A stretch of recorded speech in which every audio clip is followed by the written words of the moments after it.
That's you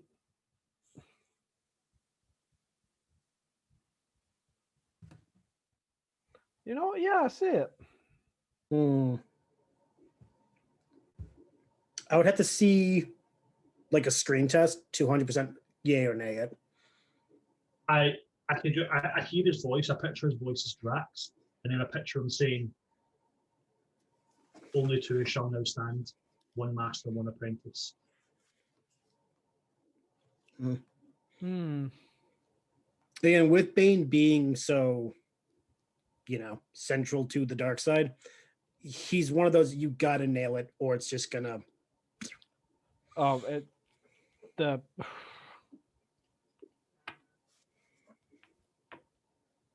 It's like now, currently, they have to nail Ahsoka, otherwise people are going to get pissed. The way you said it! Fuck! Yeah, sir, phrasing. Really need to pick your words, man. I am running on... I'm running on good sleep. However, I know she looks like a MILF now, but what the fuck? It's because she's played by Rosario Dawson. Like, come on. What I mean is they've got to get Ahsoka perfect now, otherwise people are going to get infuriated. There's so many characters need to get right that we've, borderline got wrong.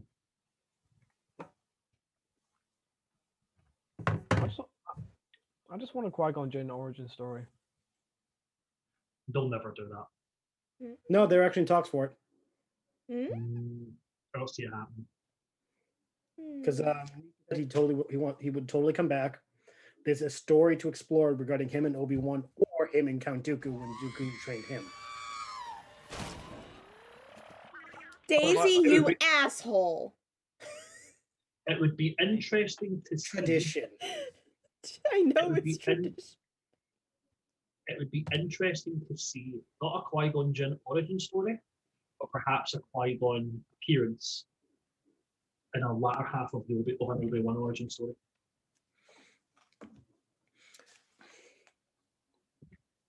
But while we're on the subject of origin stories, do you know what I want to see? I want to see a Darth Vader movie, which is about him between the points of episode 3 and episode 4.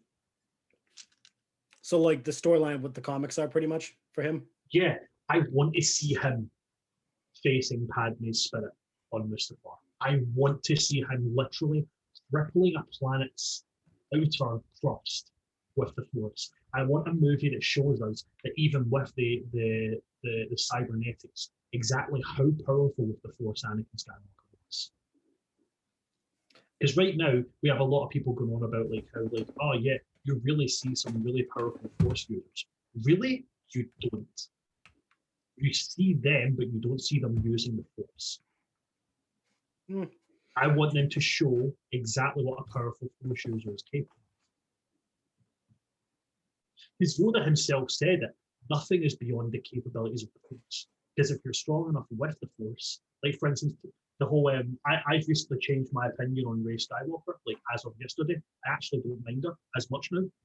Still not my favourite. I still think the sequels were a letdown, but this time not shown so much by Rey. Because my main issue was the fact that in a year's training she was achieving feats of really powerful Force capability that didn't make sense. But then realistically, even with all the reasons people are saying, they don't need those reasons because Yoda himself said when I can't remember his exact way of saying it, but he's basically saying that if you perceive it as something, you're never going to achieve it. You have to completely let go. And then everything becomes possible. Hence why Luke Skywalker, born from a family bloodline that's meant to be so erratically powerful in the Force, struggled to lift rocks. But Yoda, as a 900-year-old, close to the point of death, was able to breathe and lift spaceship. Because he understands the boundaries, and it's not you lifting it, it's the Force lifting it. It's your own interpretation of how the Force works. So now I have no issue with phase advancement very quickly. Plus, people want to talk about her lightsaber skills, and I'm sitting realistically going, as a competitive swordsman, like I've seen people go from 0 to 100 over the course of 2 months. So, makes no sense to me. And now I still hate Kylo Ren though. I still hate Ren. I wanted a Sith Lord, not a whiny emo baby. Also, we noticed that Alice made it back alive.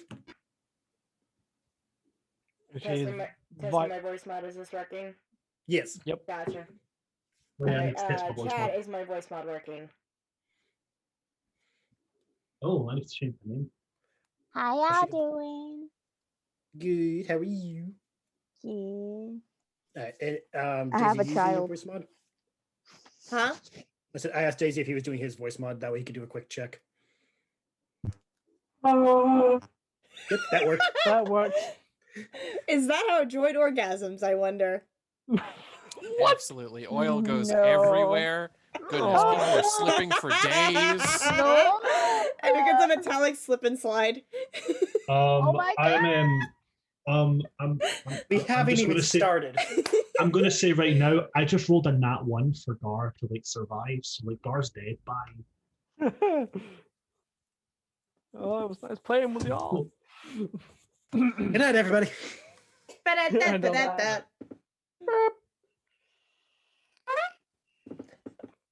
All right. Now that we got that out of the way, hi everyone. Hopefully you're doing well. Motherfuckers. Wait, welcome- speaking of. Yeah, seriously. Welcome. Wait, speaking of motherfuckers? No. We're not here for that Oedipus shit. That's session 7. Don't worry. I thought motherfucker was Freudian. No, What? motherfucker, it's both Freudian and Oedipus.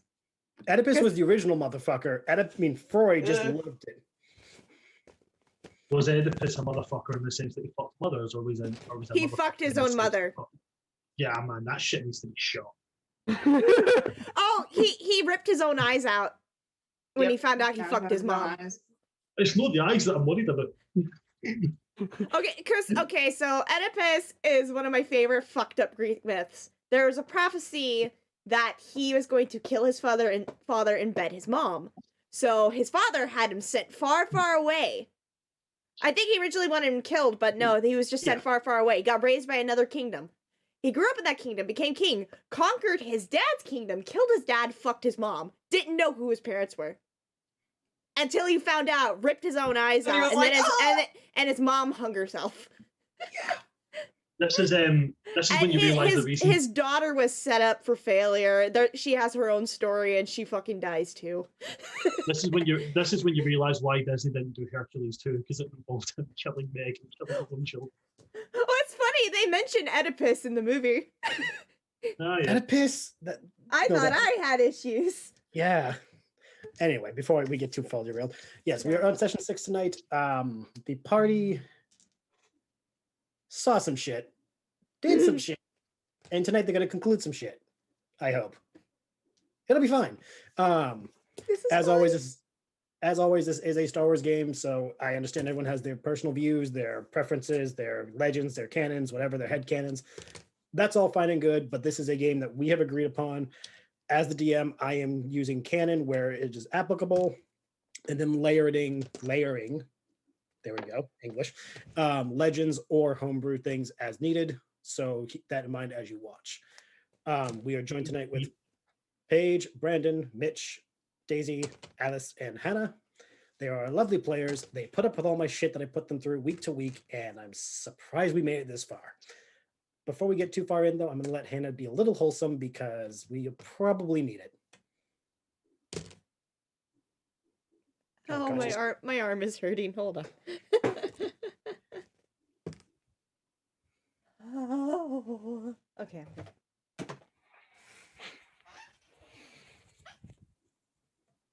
I'm gonna keep this short and sweet. I love you guys. You guys are great. You guys are awesome, and I appreciate every single one of you. I actually really miss you guys. I've been trying to like find ways to play and stuff like that because I've been working really hard. We missed I you on Humble. apologize. I apologize if I'm a little woo today.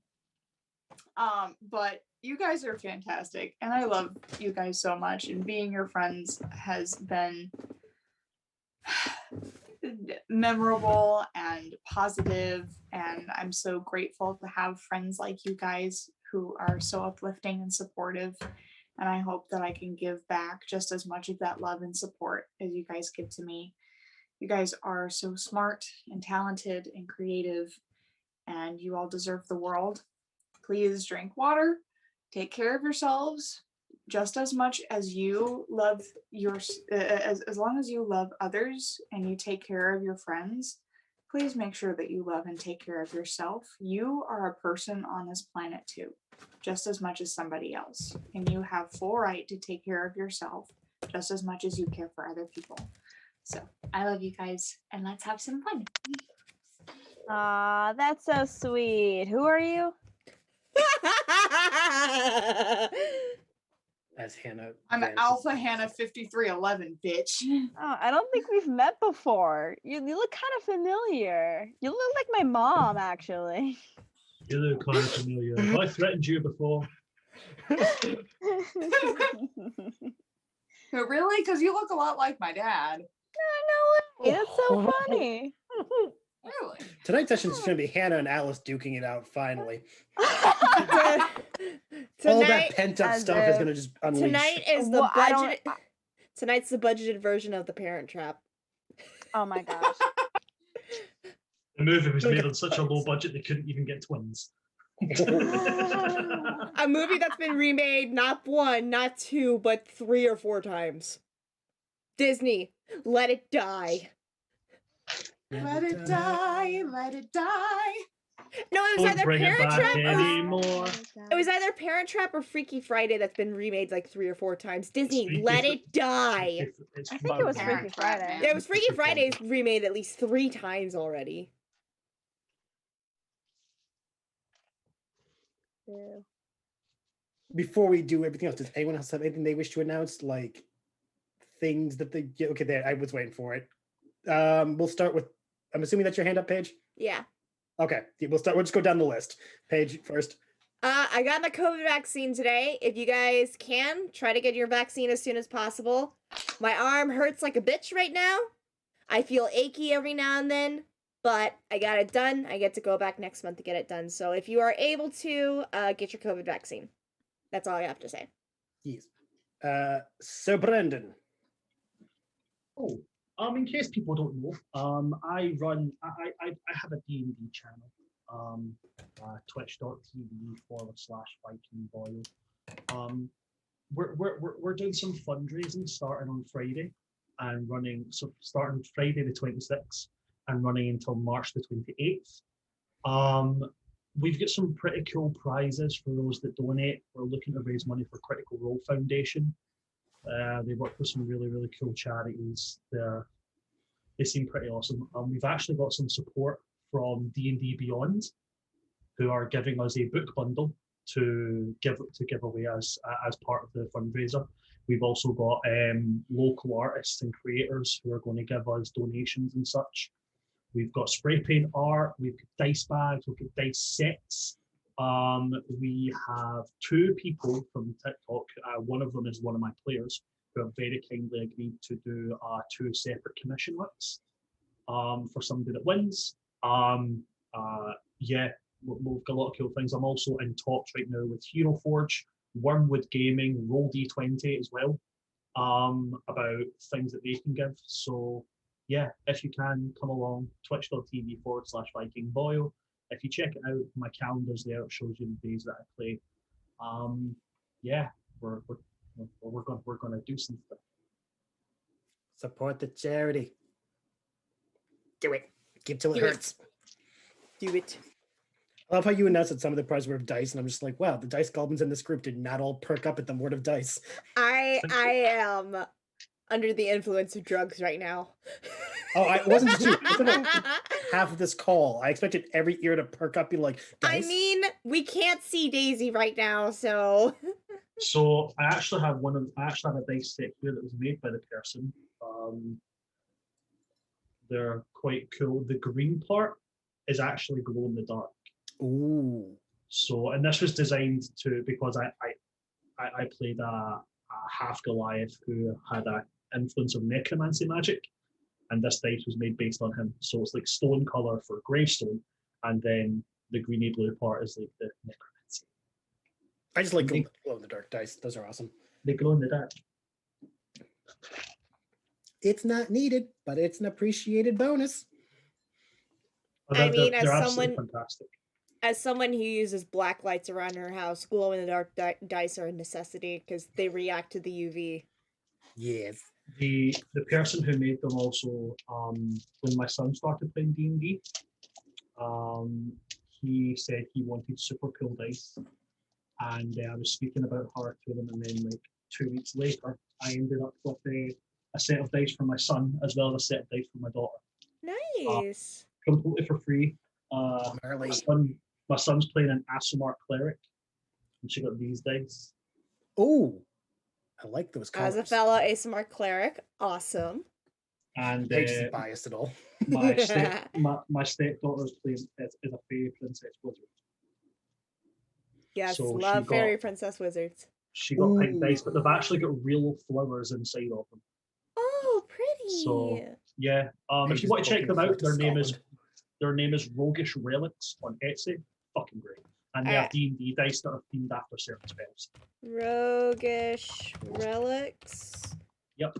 On Etsy for awesome dice. I'm just typing that into my chat right now so that they know who to you look hit a up. hotkey, Paige. You hit a hotkey. You're vibrating.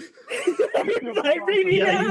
You sound like this. You sound really, really weird. Paige, before you change it, do me a favor and go, gee, Scoob, we got to get out of here. Gee, Scoob, we got to get out of here. Like zoinks. Zoinks, Scoob. I need someone to clip that because I forgot. One of my hotkeys is the letter C. Why? That's for my vibrato voice. But why? Why? You should have C. So whenever Phasa is internally panicking, I can switch to this voice instead.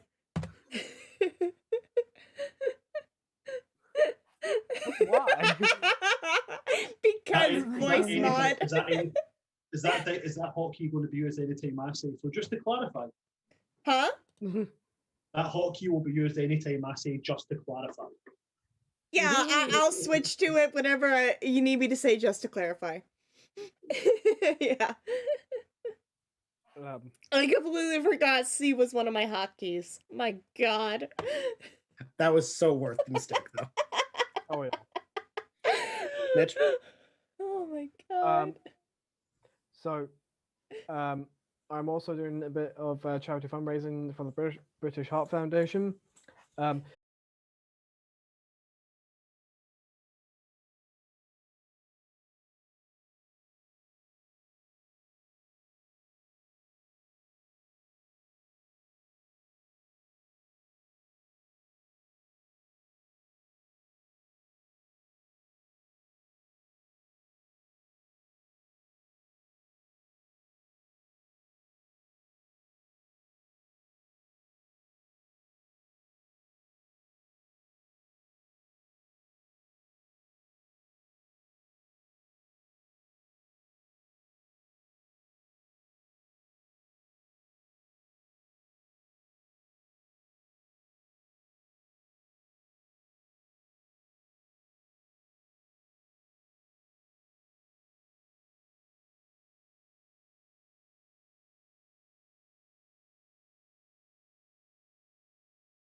She can't have just one. Kaiba Crystals brought to you by Pringles. Once you pop, you're gone sob. Or that Anywho. how it feels to chew 5 gum, how it feels to hold a Kyber crystal. It's just dark. As the opening crawl so eloquently put it, Kluger's having dreams. They're kind of nebulous, nothing concrete. But he's seeing waves of emotional feelings. Does he still have his pants on though in the dreams? Kluger, please roll a d20 to see if you have your pants on in your dream. Just to clarify, in Clorgo's dreams, does he see the past? No, he doesn't see No, anything. okay. It's all feelings. I thought, is it feelings that have happened in the past? We don't know yet. Ah, right, okay. You have rolled a 6. You don't have pants, but you do have boxers. Wait, I thought underwear doesn't exist in space. That's what No, just George bras. Lucas says. Only bras don't exist. Fuck According to you, Lucas. George Lucas. Then what's Princess Leia wearing in Jabba's palace? A bikini, which is different. Oh, come on. Come off it. I know. I'm just saying there's a difference according to Lucas, but we ignore that. Boo. That's a canon we Everything, ignore. everything that Lucas says, I'm going to ignore this. Exactly. But no, Actually, really. no. Actually, no. There are no bras in Star Wars. There is a better form of breast support that doesn't cause back pain or shoulder pain and is easier to fit so that 80% of women are not wearing the wrong bra size. You're talking about Beskar? You're not wrong. Period. Yes. Every woman wears breast guard. Girls don't want Victoria. Breast guard. Bra scar. Girls don't want Victoria's Secret. They want Mandalorian. I just heard that you said breast Lorgu, I need you to. Wait, you've come over here. You've come over here. I need to get water. Can you fill up my water bottle, please? And could you surprise me with a snack? Ooh, Could I turn in just a that wisdom favor? check. Yes. Thank you, I love you. 19. You are light of my 19. life.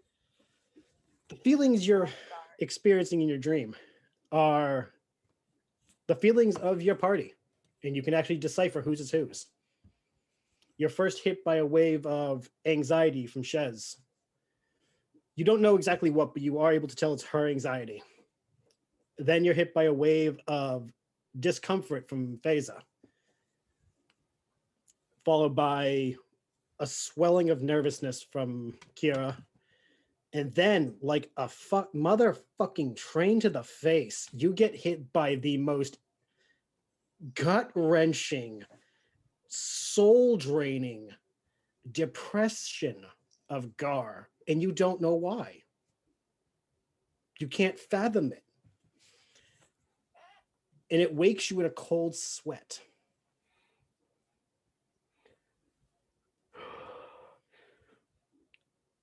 Is the sun up at the moment? It's just about dawn, actually. So, like, it's that just becoming lighter. It's that pretty sunrise part. God, we were in that temple the whole night then. Either that or nights are short here. It's true. Or that the temple just fucked with the flow of time. Who's to say? Mm-hmm. Could be a nursery. Probably shouldn't. I mean, it's a nursery for a Rancor. Clorgo, what's the Night Brother's name again? Sorry? Zagra. Zagra. Clorgo's going to wake up Zagra. Okay. If he's not already awake. He is not already awake. You're going to be an asshole about this. Okay. Yep. He let you stay the night and you wake him up in the morning. What a jackass. After he fed you, he gave you a rock. Such manners. Go on. Zagra. Zagra! There better be a good reason you're waking me, boy. At this point, like, probably Zagra can see Clorgo waking up in a cold sweat and just... Looks you up and down. What the fuck's wrong with you?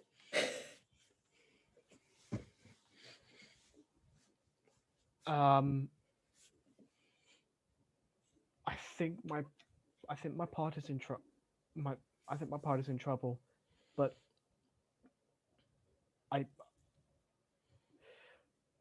Claude is going to just stammer to the point of near hyperventilation, because this is the first time he's had something this big. He sits up, doesn't seem to read that concern yet, even though you're, as you said, near hyperventilating. Puts his hand on your shoulder and just stares you dead in the eye. Breathe, boy.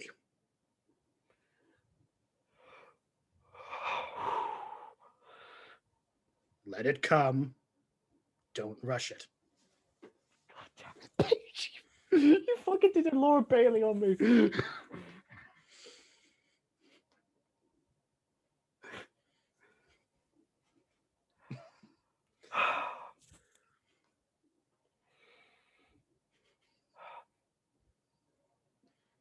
Where is the Night Sister colony?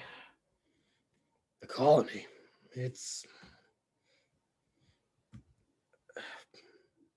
on the other hemisphere. Why? I need to go there now.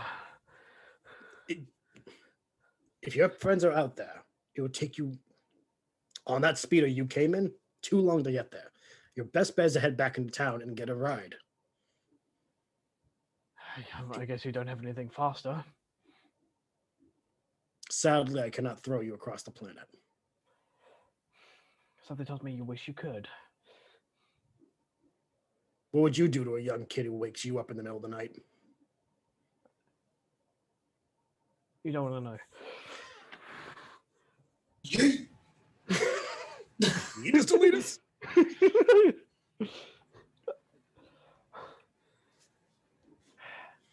How long would it take me to get to town, then get right to the colony? It'll take you about 3 hours to get to town. Depending on the ship, an hour. Is there a way you can contact your friends? DM, does Yes. our party have communicators? You have yours, and Kiara still has the one from the first mission, yeah. Considering it's on the other on the other hemisphere, I'm guessing that's a little bit out of range. You can try.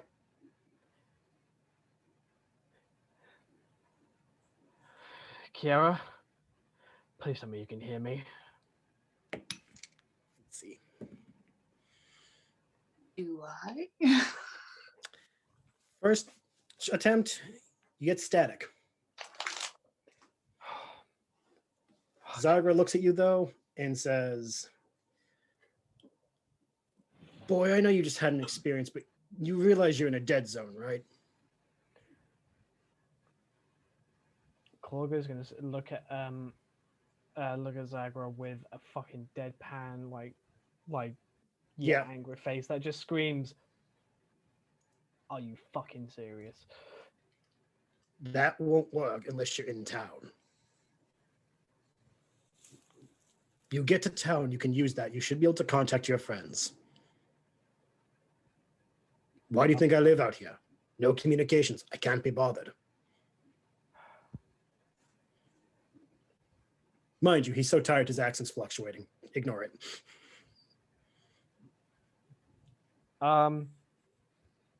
Okay, DM.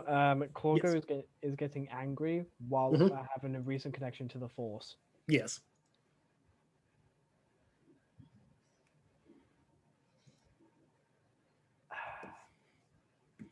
I'm gonna let you do the flavor on this one, but I just know, I have a feeling that something is bound to happen, because he's getting angry, he's getting anxious, he's getting fucking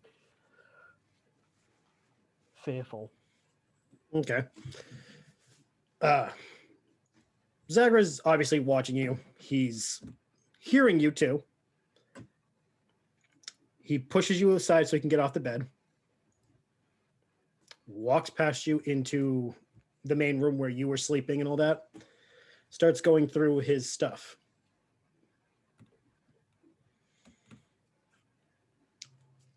roll me really quick a charisma, please.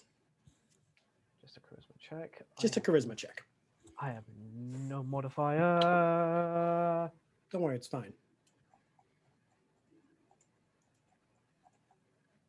That's a natural 20. Excellent.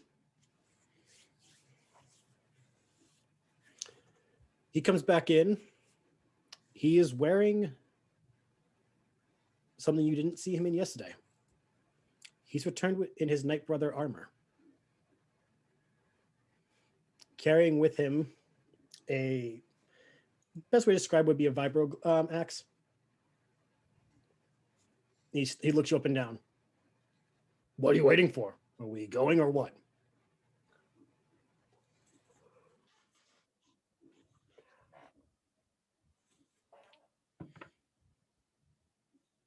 Did you just get adopted? I think I might. I bet it shut that. I know that much. The other room, he pulled Alfred, call the guy.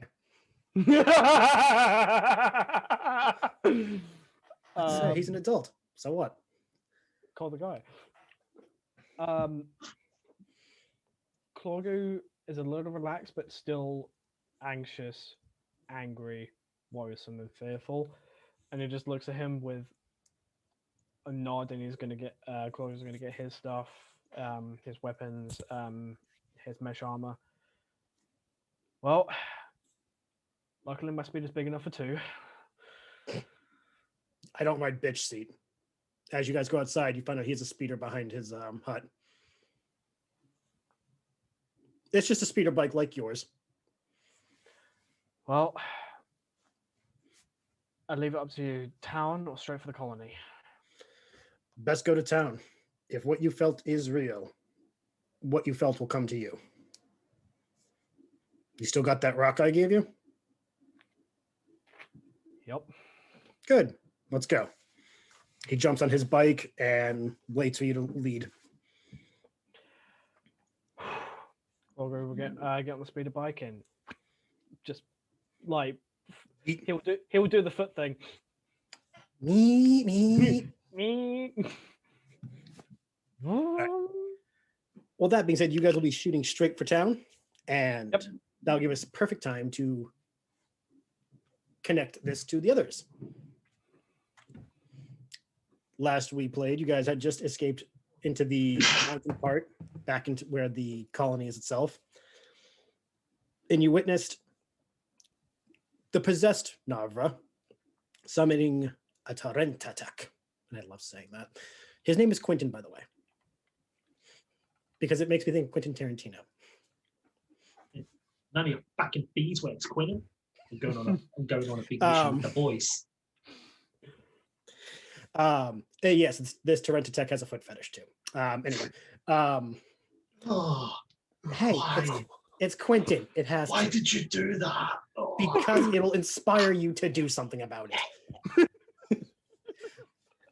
But Navra sees you all, smiles, snaps her finger, and they both vanish.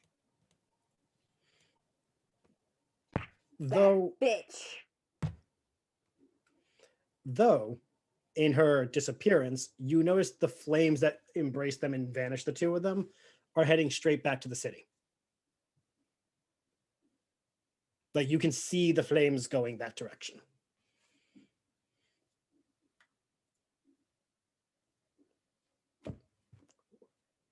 Someone grab the archaeologist. I'm gonna start up the ship. And Phasa is going to run towards the Mythosaur. Okay. The others?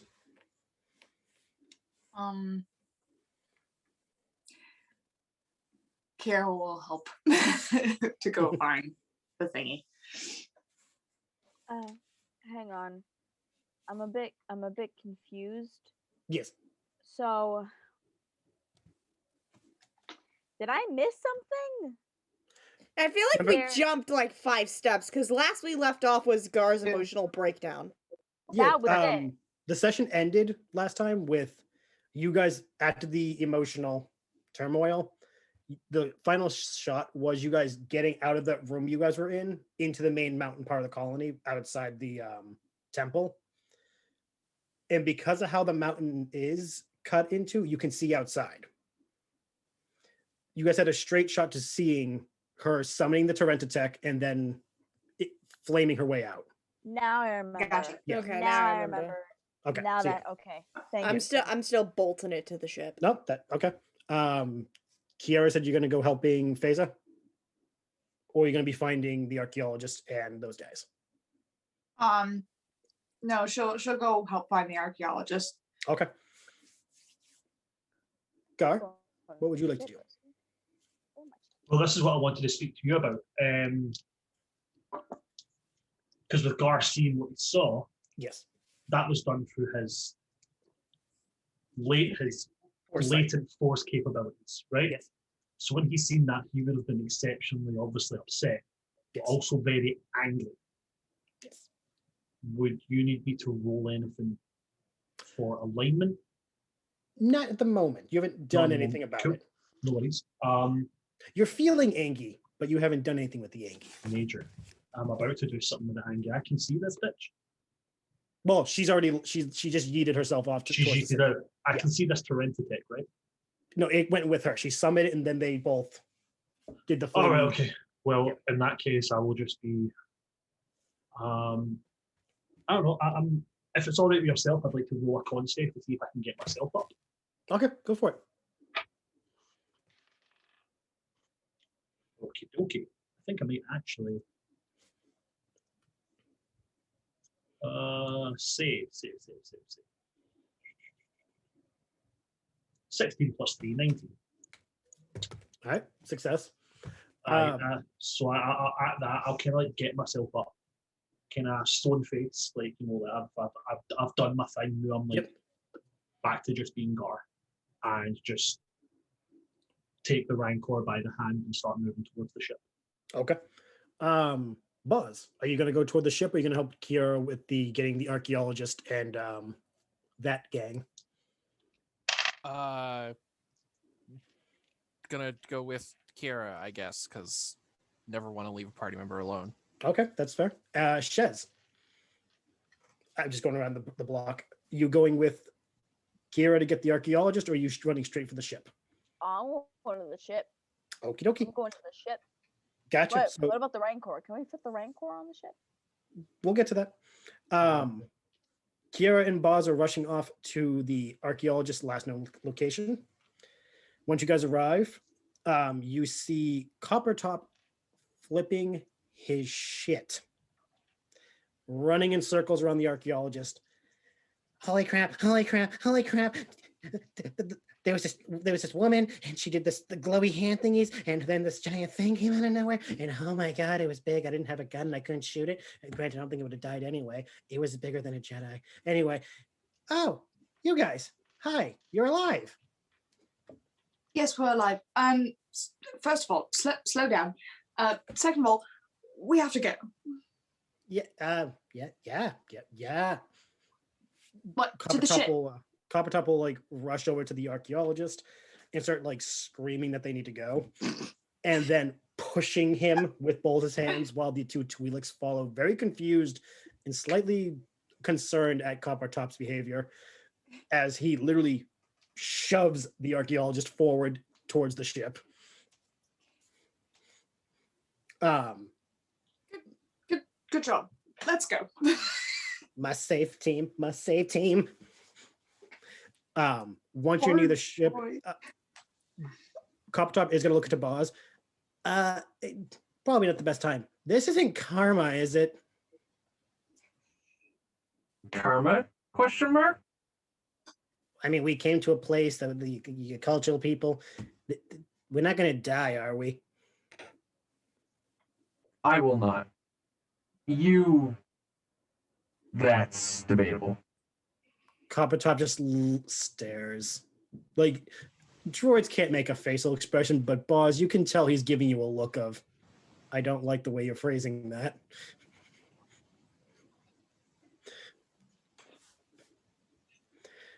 Before shoving the Bothan up the ramp into the mythosaur. once he comes back out to make sure everyone's on board, he sees Gar with the Rancor and screams. Slow down. Hmm? It's all right. It's all right. It's just a baby. It's just a baby. Hi, baby. If you did that in character, that'd make it even better. It's just a baby. It's all right. It's very nice. As long as we treat it with respect, it will respect us. At your description, Coppertop actually like whips his head around at you like, nice? Strangely, yes. Gar will sigh audibly. Look at the Rancor. Do like the whole like watch me. About that. To get the Rancor on the ship, he will have to go through the cargo thing, where like on the bottom where the cargo would be. You will have to stay with him to keep him calm. Okay. Just so you know. As everyone gets on, Coppertop looks around and then runs to the cockpit. Everyone's on board, ready to go. Where are we going, by the way? Back to the city. Oh, that's great. That's great. And I immediately just start pushing buttons and get ready to Tokyo drift this motherfucker.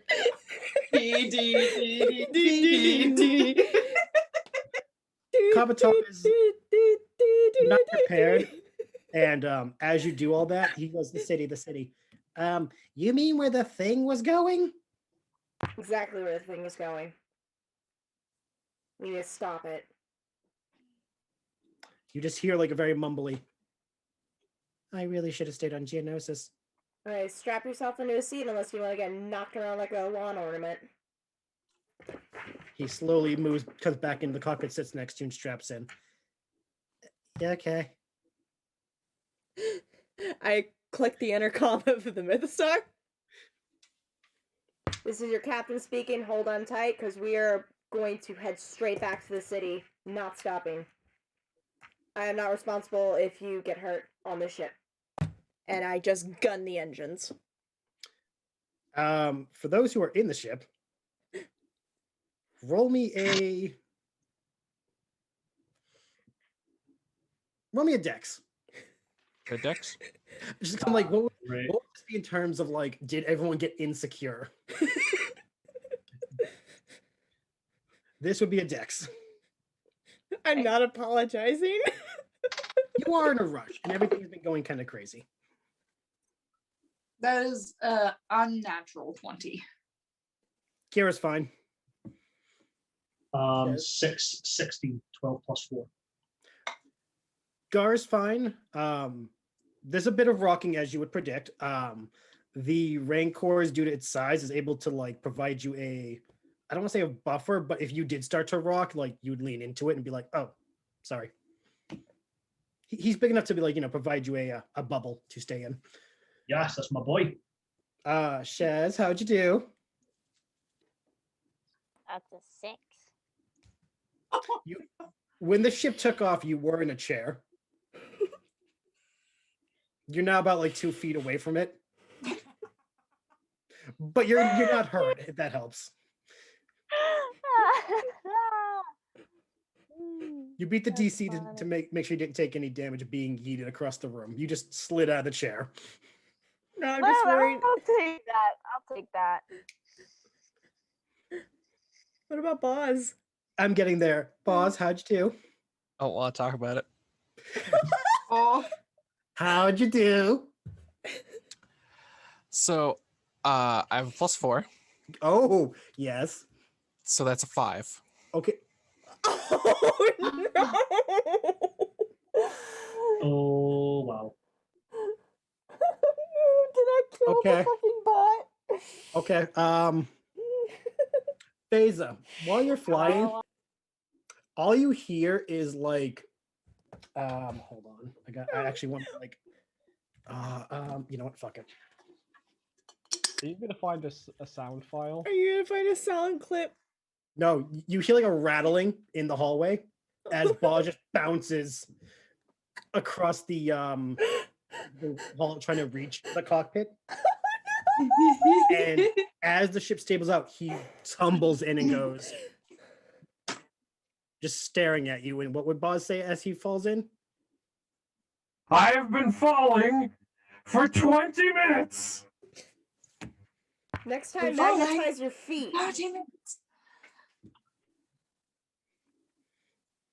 That moment, does Boz actually have the ability to magnetize? Hold on.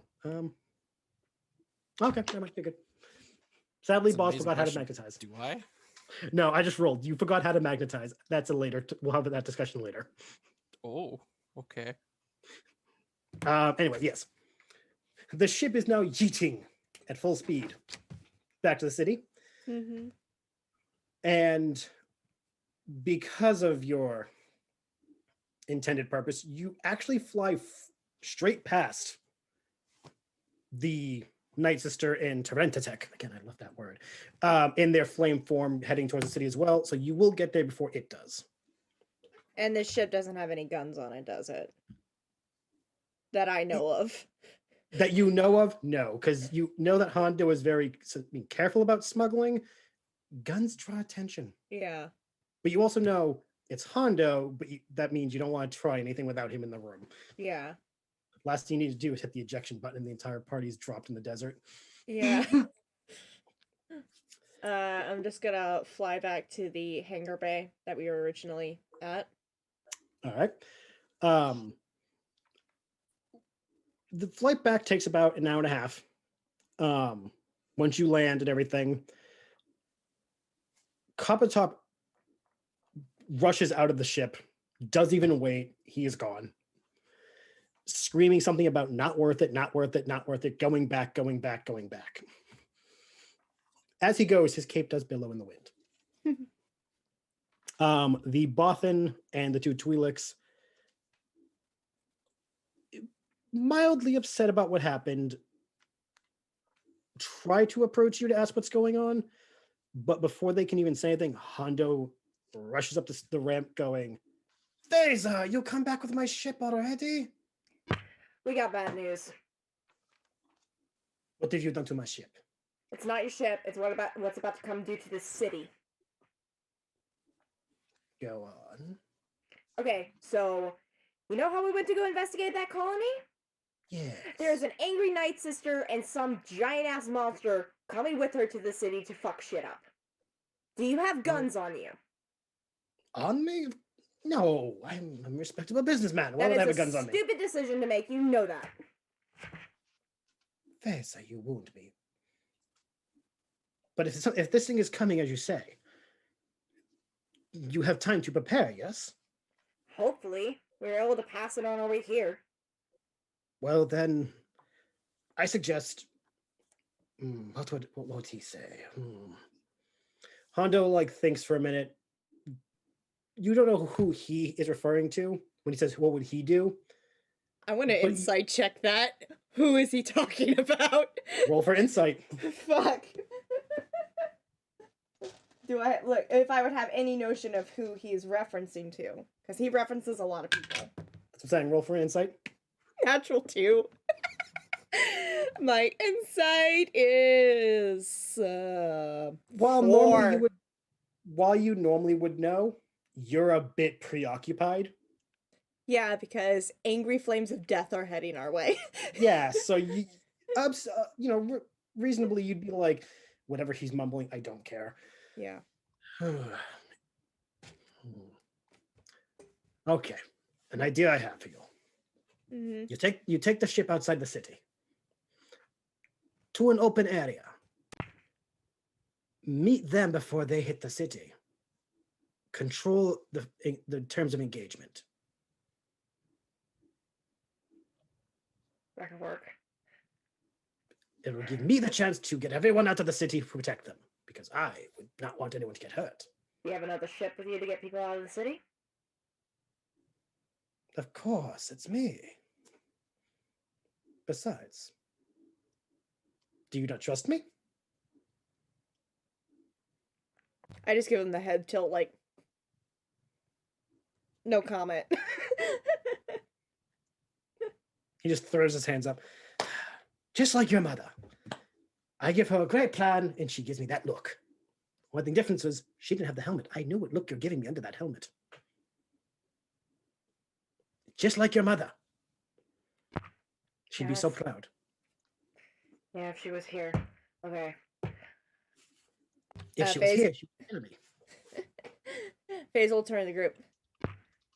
Head outside the city, meet her head on. Are we in agreement with that? Anybody else have any other ideas?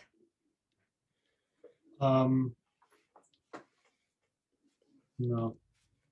I wanted to speak to Han. You want to talk to Hondo? You want to talk to Hondo beforehand? I want to speak to Hondo, but I assume I'll need a translator. No, Hondo can speak Wookiee. Awesome. He may not speak it fluently, but he can engage. Okay, then I want to speak to Hondo, and I will gesture that I want to speak to him. Hondo, look at Phasa. He's not going to kill me, is he? Not unless you piss him off. And you'll know when you pissed him off. I'm gonna go get the ship ready for takeoff again. I'll be in the cockpit. Hondo just watches Phasa walk out the room and go, that girl. Too much like her mother. Oh well. Follows Gar towards the cargo hold. What is it, my furry friend? When this is done, Yes. I need a ship. You have? But wait. Is this ship not good enough for you? I need a different ship. Go on. I need to go somewhere. Oh? Where? Kashyyyk.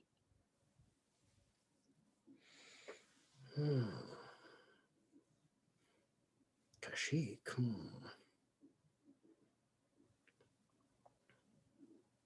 Not my business to pry. What is on Kashyyyk, though? The Empire, your kind, going for personal or work reasons, I wonder. Personal. Do your friends know? No.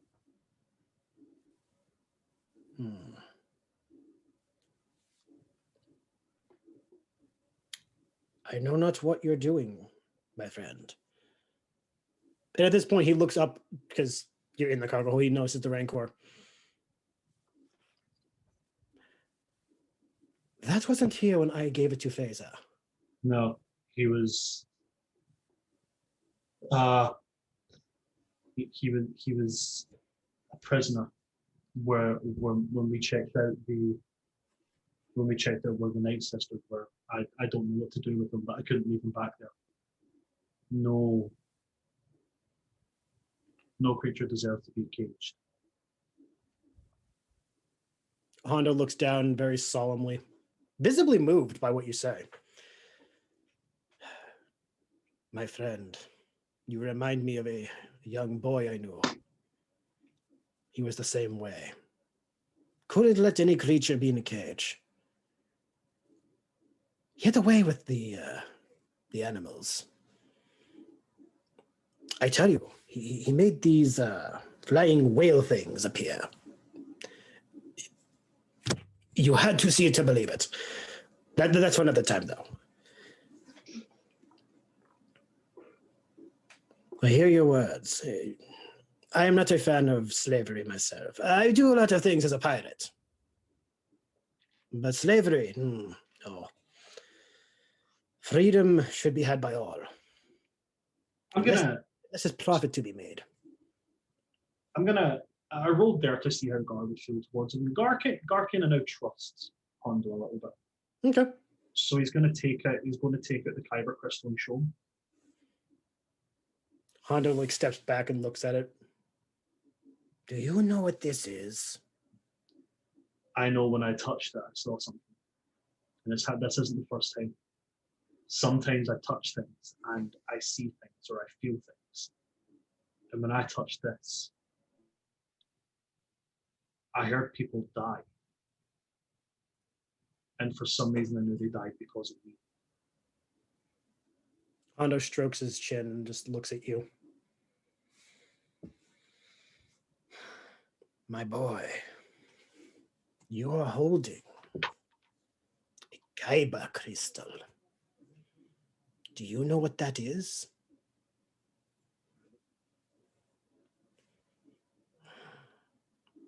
Long ago, the Jedi.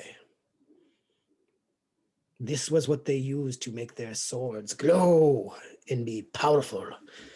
I don't understand it myself, but this was the key to them. Though that color was associated with the Sith. So, and he's very like you don't need to be a Wookiee to understand Shriek to understand like he looks like very angry at this. He's like, are you telling me that for some reason a Sith was looking for you?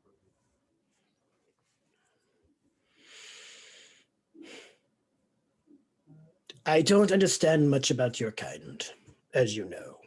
Your people are close to many. If a Sith was after you, it may be because of what you saw when you touched it. You have a bit of, how you say, spark. You may be touched by the Force. You mean like one of those Jedi? Remains to be seen. The Force, the Force is neither good nor bad. It's the person wielding it that matters. I knew this man. Oh, what a man he was. He wielded it with such nobility. Nothing good seemed to go for him, but it never deterred him from the light.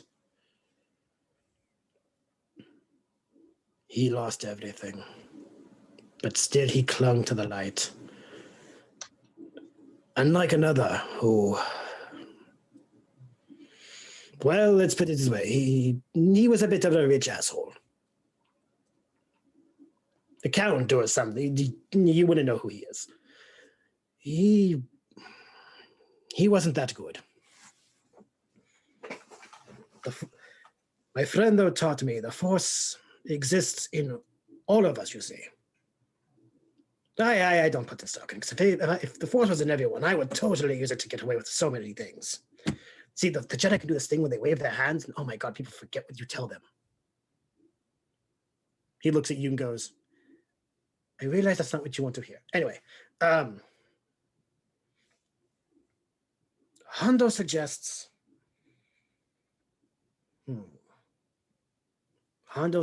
patience. This came to you for a reason. Let it reveal itself to you in time. Then looks behind you. Now this, my friend, will you be selling him? For I know someone who can actually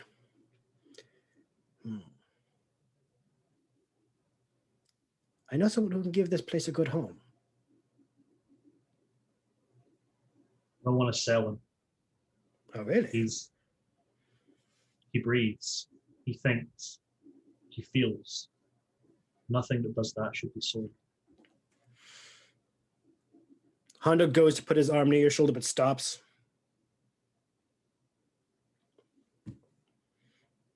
If you fear becoming a Sith, I wouldn't.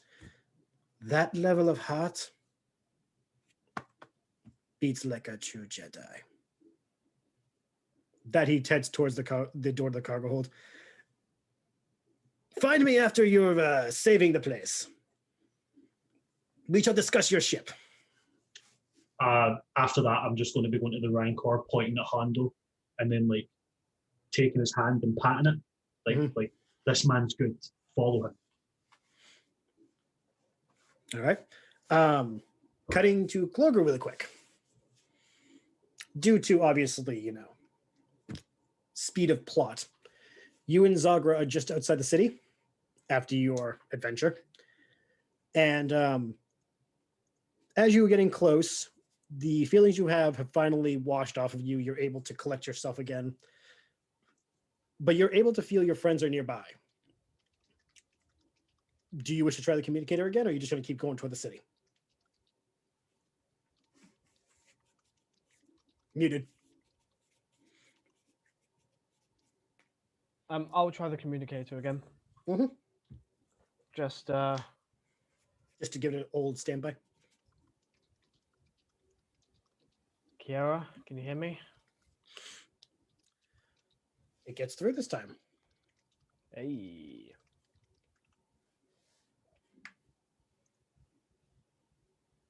Oh. Hannah froze. Oh god. No, you're good. You guys lagged really bad on me. Can you guys hear me now? Yes. Okay, cool. So Kira's in the ship now, right? Yep. So they're all on the ship at this current moment. Okay. So yeah, so she's gonna do the whole thing of like, communicator. Kolgu, is that you? Yeah, I'm back in town. Where are you guys? On the edge of the city.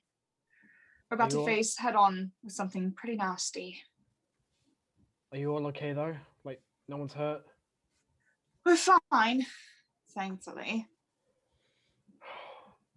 Good.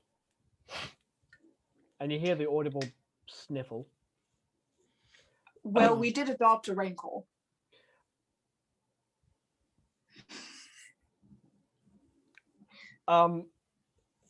Was that a frequency glitch? Because I swear I just heard you say that you adopted a rancor. No, that's what I said.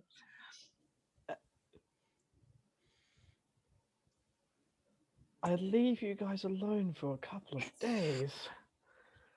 It wasn't my idea, but it turns out it's actually very nice. I know. Anyway, are you okay? Where have you been? You've adopted Rancor. A former Night Brother adopted me. What? Former Night Brother. Would Kira even know what that is? No, that's not something that Bo-Katan would do about Okay. it. No. Yeah, she just goes. I was gonna say roll lore, but I'm like, no, that was like a very closed culture, so no. Okay, she's just gonna go. What's that? The male version of a Night Sister, just without the magic. Oh. While this conversation going on, Shez walks by with the bag of kale chips. You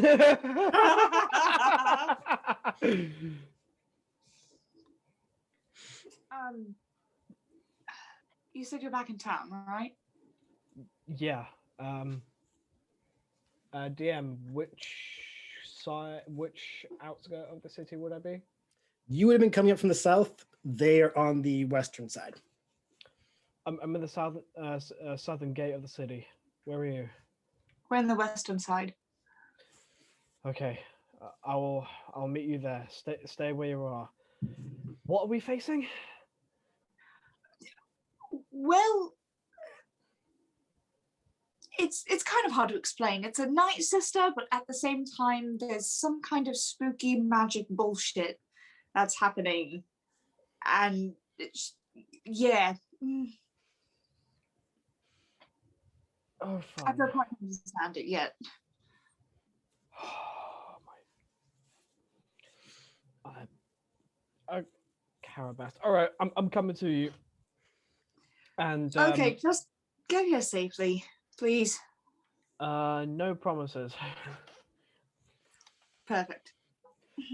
Yeah. Cloggo is not getting off the speeder bike and booking it to the western side. All right. As you do that, Zagra's not even gonna like question. He's actually gonna do a donut on the speeder bike to follow after you because he was just chilling on the bike. Then you just decided to, So he's like, Yep. okay. Meow. Two of you head off to the western edge of the city. Boz, Beza, what are you two doing to get ready?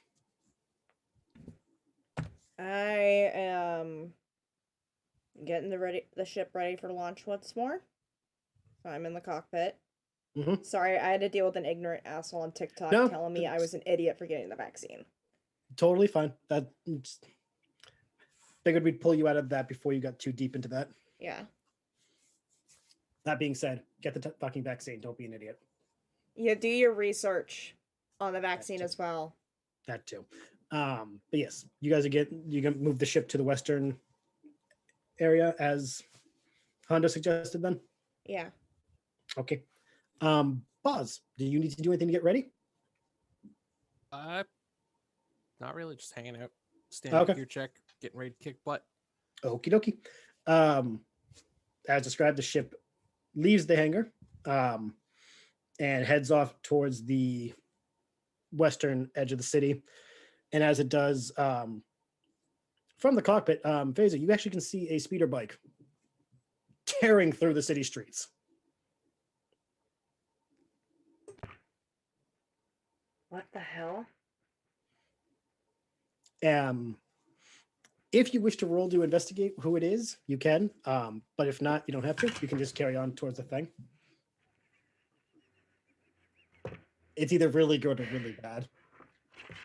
It's bad.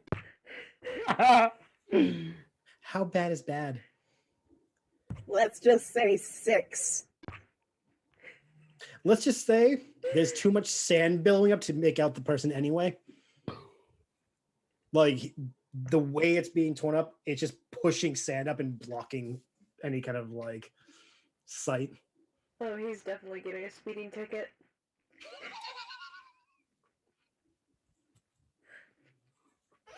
Back at Clover's mind, they got to find me. Just gotta keep flying until it's time to land. All right. And safely land the ship. So okay, when you guys land, but then like a few minutes of phase, I finished the landing procedure. Clorgu, the bike comes up right on the ship, and you thankfully stop in time. Hopefully, let's roll for that. You damaged my ship. It's more a I'm concern of shearing off your horns. I'm not so worried about the ship. I'm worried about the bike. What's the modifier? This will be a dex because how good's your handling of the bike? Okay. You're in a one-track mind. You got to save your friends, man. Do you have enough control to stop the bike in time?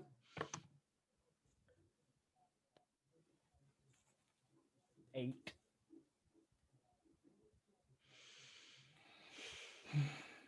Phaser, while you're in the cockpit, finally shutting everything off, you hear this loud engine roaring of a speeder bike, and you just sit there like, oh no. And then you suddenly feel like a slight jumble of the ship, but you hear a loud metallic crunching noise, but you know based on the sound it's not from the ship. I swear if you scratch the paint. I'm gonna get up and exit the cockpit and out the ship to see what the fuck happened. All right. As you get outside, I just want to say, yes, just like Clorgu, literally like,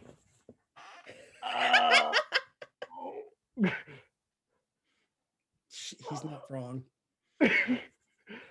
But as you come down the ramp, another speeder bike, not driving like a maniac, comes up behind him and stops actually calmly. And then another Zabrak hops off and looks at you and goes, I'm assuming he's looking for you guys. I'm gonna look over to a wrecked Clorgu. And then back at the other Zabrak. Yeah, I guess so. hi, Phaser. Did you damage my ship? Clorgu will look over. Nope, the damage was to me. I'm gonna go over and inspect anyways. Okay. For the record, due to his masterful handling in the stopping department, the ship is fine. The bike, however, you're not getting the deposit back. I hope you had accident insurance for that. For the record, I'll reach a hand down to help him stand up. No, I Lift him didn't. up. for the record, you technically didn't rent the bike either. You kind of just absconded with it. It's fine. The white nose is gone. Oh, by the way, I'm sorry, because I keep forgetting his name. Zagra. Zagra. By the way, this is Zagra.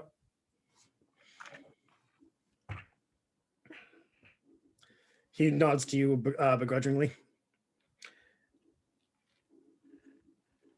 I hope Clorgu explained to you that we're about to head into a fight, right?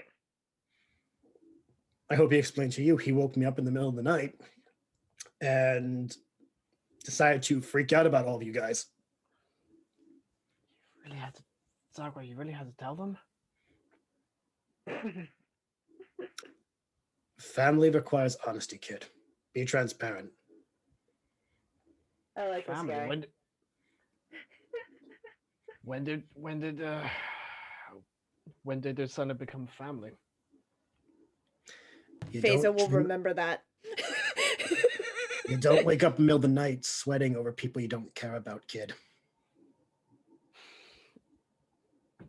Or I suppose you don't hit the person who woke you up if you care about them. Takes the axe off his back. I can change that. Take I the like sword this up. guy. Use that on the thing we're about to fight. More pressing matters. Zagra looks at Phaser while he does whatever he's going to do. Where do you want me?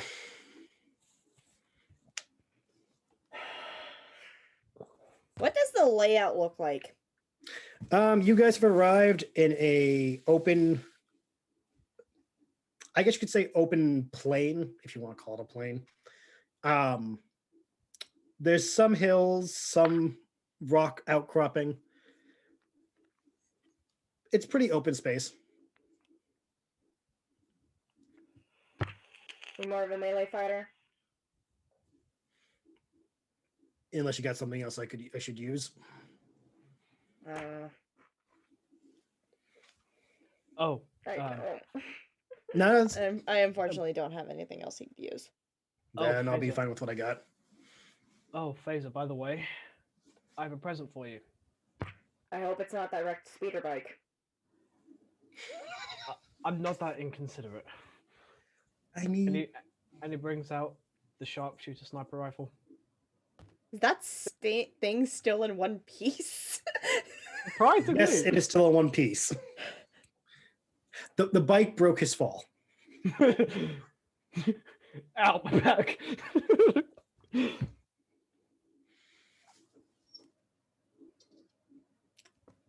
She'll take the sniper rifle and look to the top of the ship. I think I can get a good vantage point from up there. I'm assuming Mitch, you'll send her the stats for the weapon. Just as weapons go, I think so. Just look up sniper rifle. Okay, 1 second. It's 1d12 of energy damage. Sniper. Not sniper. Sniper. Sniper, no sniping.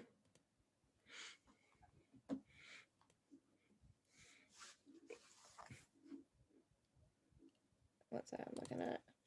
Making sure I got the right one. Yep, 1d12 energy. Got it. All right. While you're being gifted your new toy, Boz, Gar, Kiara, and Shez come off the ramp due to the noise, I'm assuming. How do you guys react to Cloger's return? Luckily, I have just the strength it needs. Oh my god. I have just a 13. Wow. I am. Ah, there you are.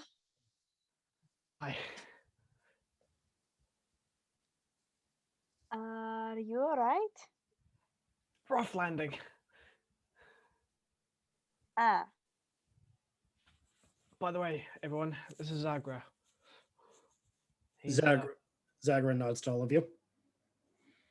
He's here to help. Looks from each of you, stops at Shez and goes, "She one of the witches?" Not from this colony. Like her already. Yeah, she's a good one. I'm Shazavriz. It's nice to meet you. He bows very low. Zagra, at your service. Looks to Gar. You're a tall one. Imagine you'd be good in a bar fight. I'm going to say your skills of deduction are impressive. What's next? Are you going to say that sand is dusty? Turns to Clorgu. I don't like sand. It's coarse and rough. It gets everywhere. I don't like glass. Smooth and hard and just staying in one place. Looks to Clorgu. This one. He must be why you're still alive. I'm going to turn to Kiera. I like this one. He sees Boz coming up. I like him too. Haven't seen one of those in lifetime. Does he get PTSD from a potential attempted killing when he was waving a lightsaber sword with his allies? Let's find out. Fucking convinced, guys. I'm convinced. Nope, he doesn't have it. He doesn't have any, but he does look at him. No restraining bolt. You guys are brave. He's crazy, but he's one of the good ones, actually.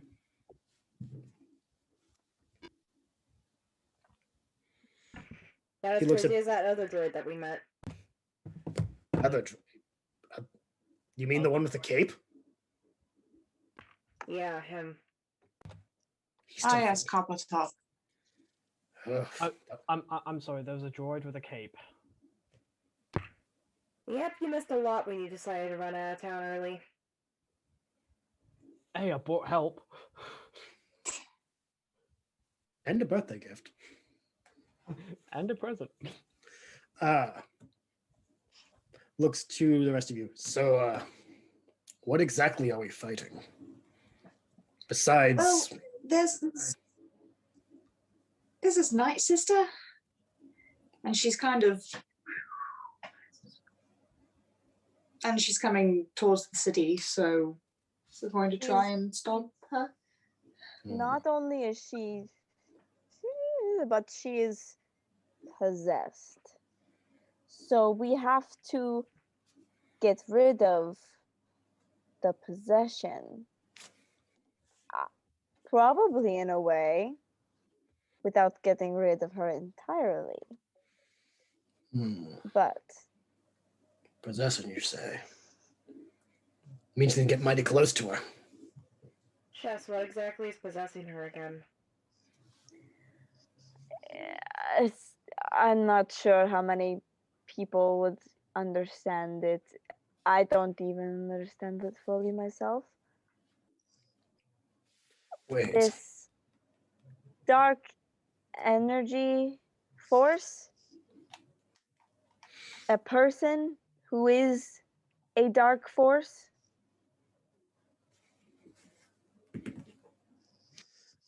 Zagra looks like intently at this. She put on the necklace, didn't she? Yes, she did. And I put on the other one and talked to an owl who wasn't really an owl. Yeah, that's where you lost me when you brought that up. Zagra. Zagra just goes, we're going to put a pin in that. Too much to unpack if we're about to fight. Looks to Boz. You're going to be doing some of those sword tricks of yours, or are you going to be shooting with the bucket head? I'm not sure I like you anymore now. And Veza walks away to climb to the top of the ship. True Mandalorian.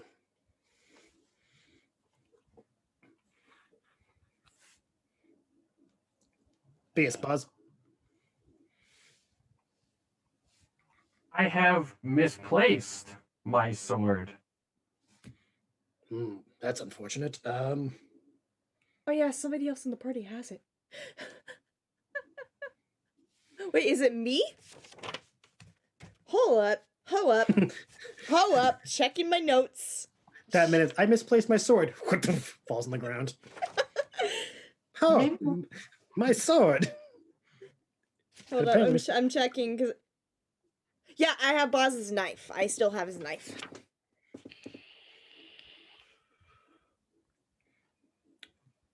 Do you wish to drop it from the top of the ship to like surprise him? Can I like chuck it down at the ground right as he's saying that? And have it land perfectly on the ground between them? For that, roll me a.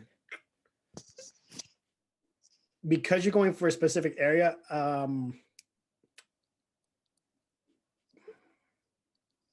I'm gonna fail and it's gonna be glorious. Roll if you fail dex. this and stab me with this sword, I'm going to shoot you. Where Boz is, It's he's not. fine. I want to die anyways. I'm picturing it's gonna land like right on Zagra's foot. Yes, roll. I'm okay with dying. That's fine. Roll what? Dex. Roll dex. Yes. Oh no. 11. As Boz says he misplaced his sword, a glint of metal reflects the sun, catching him with attention. It doesn't land straight in the ground. It just kind of peters onto the floor in front of Boz's feet. And with that, my pride disappears, and I just No one saw vanish you into the throw void. it. No one saw you throw it. They just see the blade floop up over the air and then come plopping to the floor. Everyone knows who it came from, though. Oh, I'm just letting you know. No one saw you throw it. For all they know, you just threw it over your shoulder. That's it. My pride is gone. I'm done. As it hits the ground, literally everybody. Phaser. So, Boz, your knife has appeared at your feet. I will take my knife. Put it in its special hiding spot. Nope. Moving on. Zagra's just gonna stare at you. Does your knife always return when you call it? I hope so. That'd be very convenient. Let's hope it does in this fight. Do you still know how to do all those tricks your kind could do during the war? Every single one. Zagra smiles. You may be my favorite. As long as you're not using them on me. I would like to ask Zagra exactly how he knows so much about what droids could do in the war. You know a planet called Dathomir?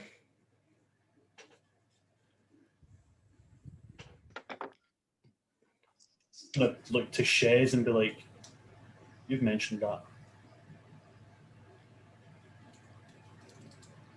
Sorry, I buffered. What's happening?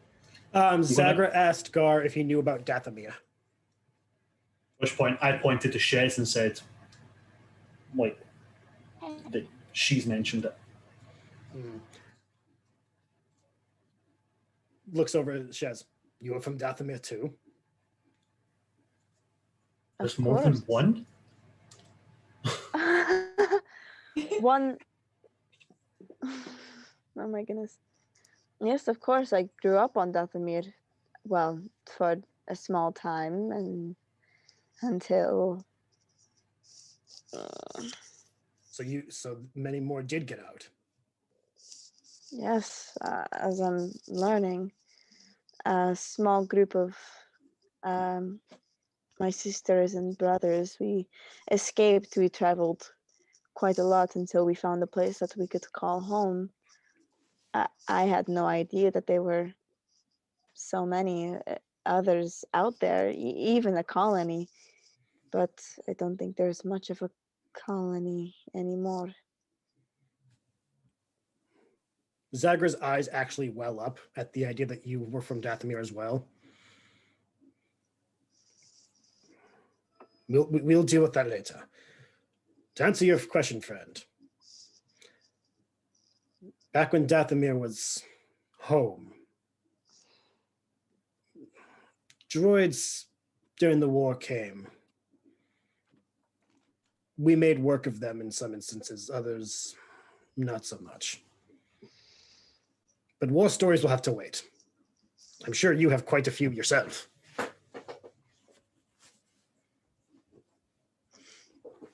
There was that one time that I dragged that guy through goop, but other than that, nope. Looks over at Shez. Do I want to know?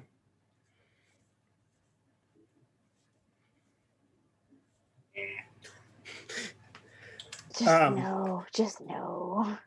All right. So, for the sake of getting into the meat of things, will there be anything you guys wish to prepare or do before Navra and her Tarentatech arrive? Ah. And every time I say the word Tarentatech, someone donate to Mitch's charity, please. I need to do some totem stuff. You have to do some what? Sorry. Some totem stuff. Oh, okay. Do you need to do rolls for that, or is it just one of those like you go into your room and prepare? I just have to tell you which totem I'm using. I can Okay. switch these as a bonus action, by the way. Oh, okay. It's not. Yep. It doesn't cost me to switch the totem, but if I switch totem and then activate it, I get some things for just having the totem, and I get more stuff when I activate totems. So okay. I am going to take on the. I'm going to take on the totem of the Vornsker. Ooh, the Vornsker. I like that. So I get advantage on wisdom survival checks, and I cannot be surprised as long as I am not incapacitated.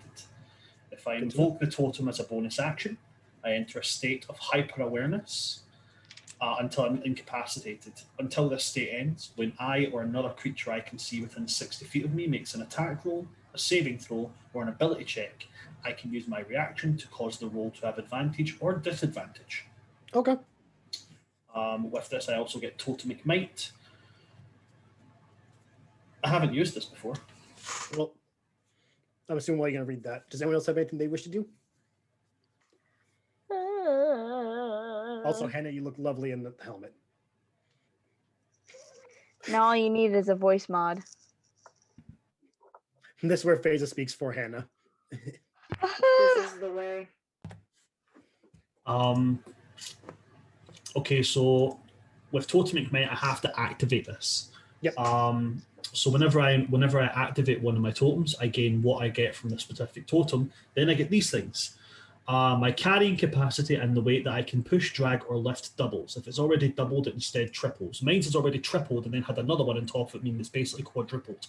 So is my strength now quintupled? Like, am I just bench pressing like ships now at this point? Like, I would say when it comes to those situations, we'll determine if you need to even make checks, depending on what you do. I have advantage on strength checks and strength saving throws. My weapon attacks deal an extra 1d6 of damage. This effect will end early if I'm incapacitated or die. I can use this feature twice. I regain all expended uses of it when I finish a long rest. Okay. So you're going to activate, you said that totem right now? I'm essentially it works like equipping. I'm equipping that totem right now, so I gain the basic effects and not invoking it yet. Okay, just making sure. So at the moment, I just get advantage on wisdom survival checks, and I cannot be surprised. Okay, just want to be sure before we like jump ahead of anything. Boz, did you have anything you want to do? No, just stand around, get ready to kick butt. Okay, Phaser? The right things. Navra's not in sight yet, is she? Roll for me a perception. Because you are on the thing and you have the new sniper rifle, you have advantage. Thank God, because that was a natural one. Your helmet was on backwards. Are you fucking kidding me? What was the second roll? A 4. I will 6 say- total. I'll say because you have the scope and everything, she's not in range yet, but you can see the flame image through the scope, and it is coming over the horizon now. She's still 30 feet or more away from me, though, right? Oh, yeah, way more. I want to go ahead and mark her. Okay.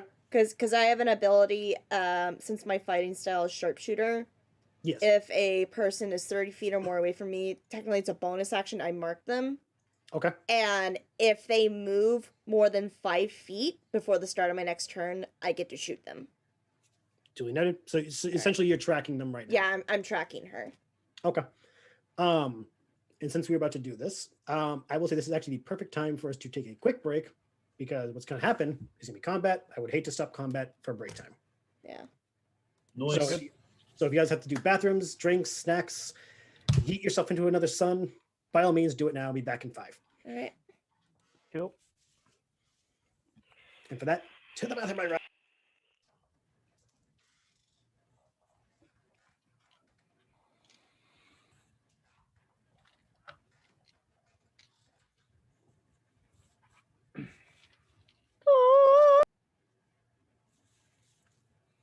Yes. I concur. In my Monday nights games, there's this guy. He has kids because he's older, and like his youngest daughter, just for whatever Hey. reason, at point. Did any of you guys hear a beep? No. Like a really loud beep. Nope. Okay, might be from our own house. I heard some of that because that was a bit choppy. Yeah, they both are. So I'm assuming their like whole internet is just. Yeah, well, here's the thing. Even my internet was having issues earlier. Everyone's having internet issues.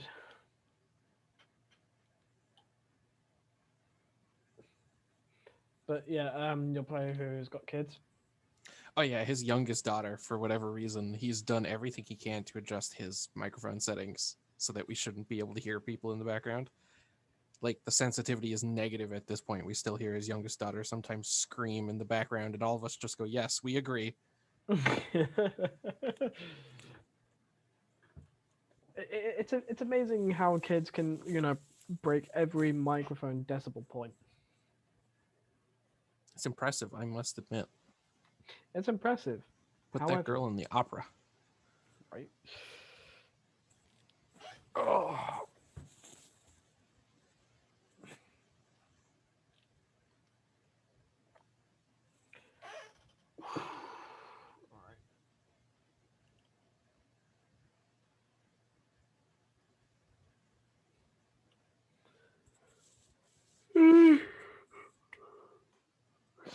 Also, Daisy. Conveniently, wait for it. He's putting his earbuds back in. Mm-hmm. I know he can hear me now, but he's not looking at me. Oh, there we go. Also, Daisy and Katsuni, when do you want to play Apex again?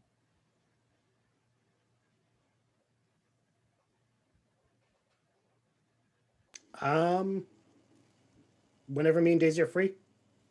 Saturday, question mark? If we don't do Bloodborne, sure. Or we can do it before Bloodborne, whatever. But I mean, if we do Bloodborne Thursday. Yeah, so that's what I'm saying. Like, my schedule's more flexible, so Daisy can decide on that. Or at least give more input. Which works best for you, Daisy?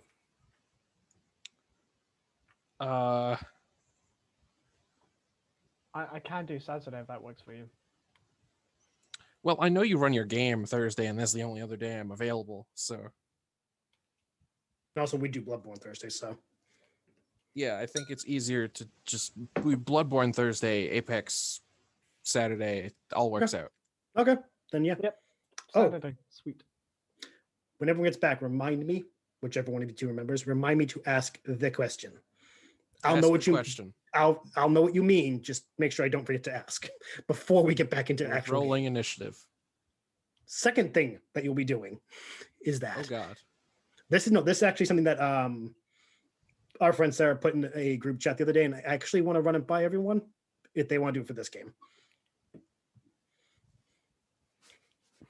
If not, we just move on. It's just I got ice cream. Very nice. Yeah. We did experimental stuff last night for our game. Basically, the DM wanted all our characters to somehow know each other, so we had to write a story and it was our job to like add each of our characters into the Mad story lib. at intervals to explain how we know each other. And basically the other party members were writing like super heroic stopping evil and whatever. And because I'm a stinky garbage man, literally sewer rat folk. And it came to me and they were like, how are you involved in this super epic tale of like stopping an armed robbery? I was like, I jump out of an alley and I throw acid in the man's face. Also, Ben Bayer, thank you for the host. I put my headset on right as Duel of Fate started playing. Perfect. Excellent. Or as Newt Gomorrah would say, victory. What? It's funny that it's his famous line, but he never won anything. That's some irony. It is a little. I mean, he won something. What did he win? He won the most losses in his entire lifetime. You didn't have to do it to him like that. Hey, the guy kept signing up to play. That's rather pedantic of you, though.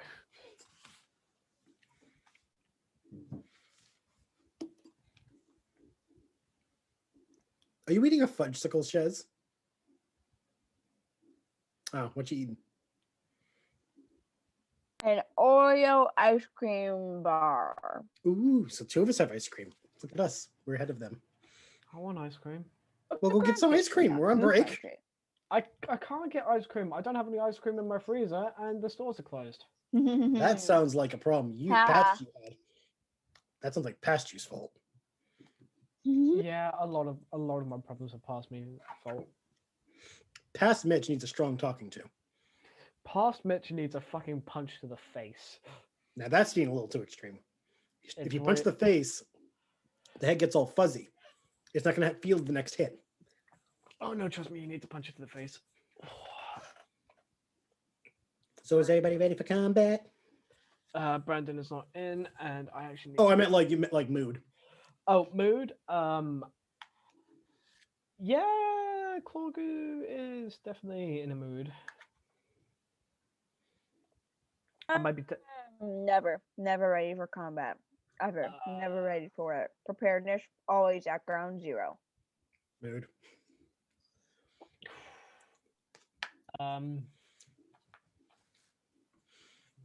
Kitsune, I'm going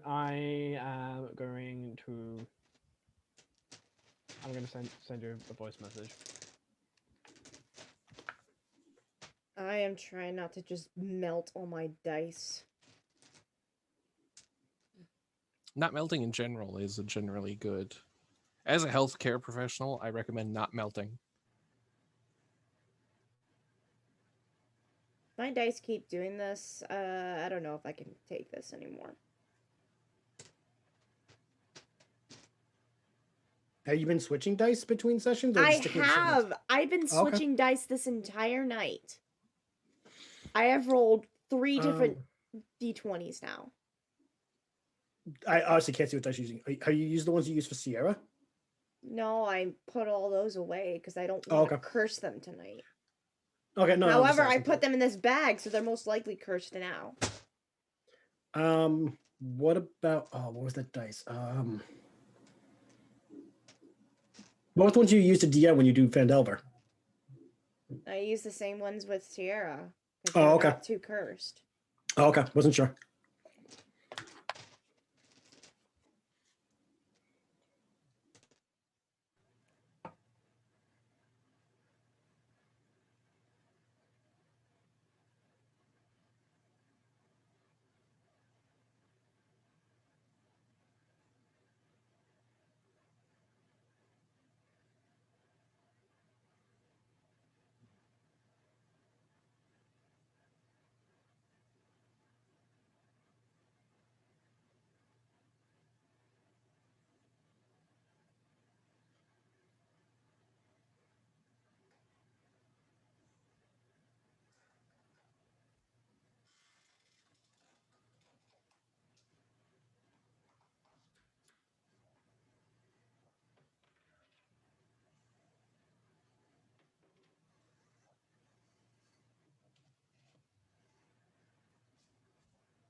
Eh.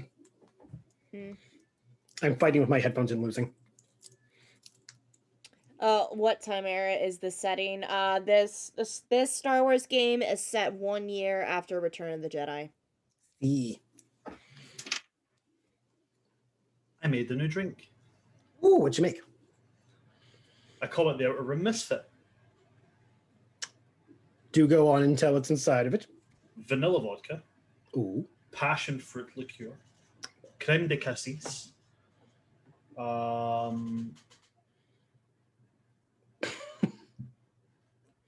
blue balls, and Pepsi Max.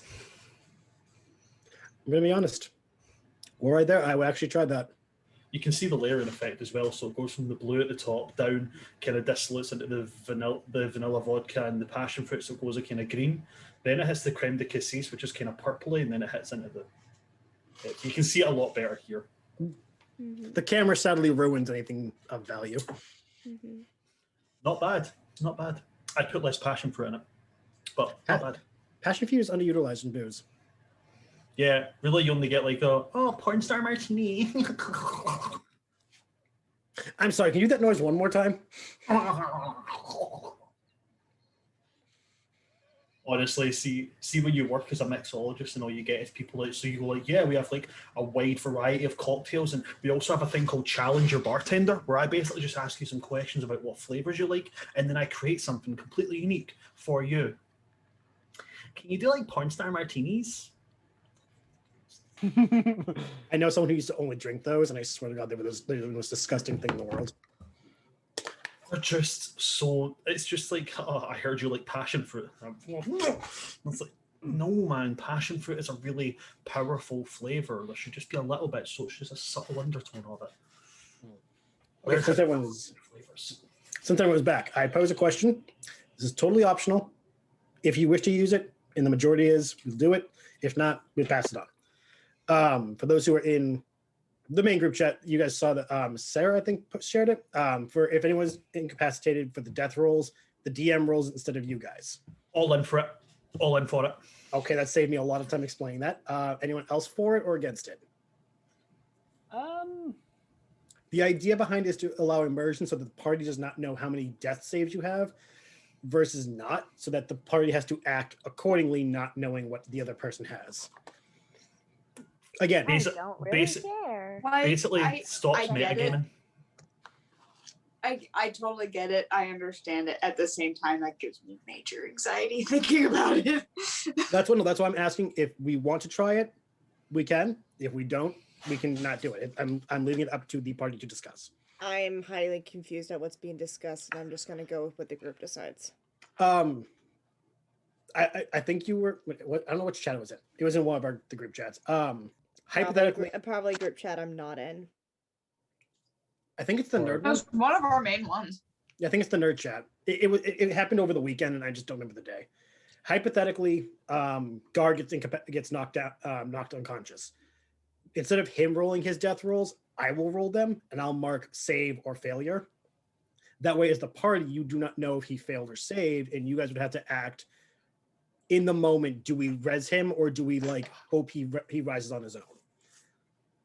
I really love the idea. I think it promotes us to play our characters. Either way, my character's gonna die, so fine. I don't see how you can know that. Because I'm cursed. My character's gonna die. I already know it. I have my way. She will make it to the thing on a stretcher with a squishable made by her mother. Yeah, I mean, I'm gonna find that squishable on that ship. I'm gonna find it. even if the party doesn't want to, if you want to do that for me, I'm totally down with it. Okay. I'm down with it. Okay. Daisy, any input? I mean, I guess it's all good. It's my personal preference is just do it myself, because I don't know, it's some weird self-sense of controlling my own fate, even though it is just all RNG and it doesn't matter. Like I said, it's totally. Hey, that's how I feel. It is totally up for everyone. If it's not a consensus across the board, we don't have to do it. I can ask it every time we do combat, and then if someone changes their mind, I don't mind. I'm just putting it out there as an option. That way, it wasn't ignored if some people liked it. I don't mind trying.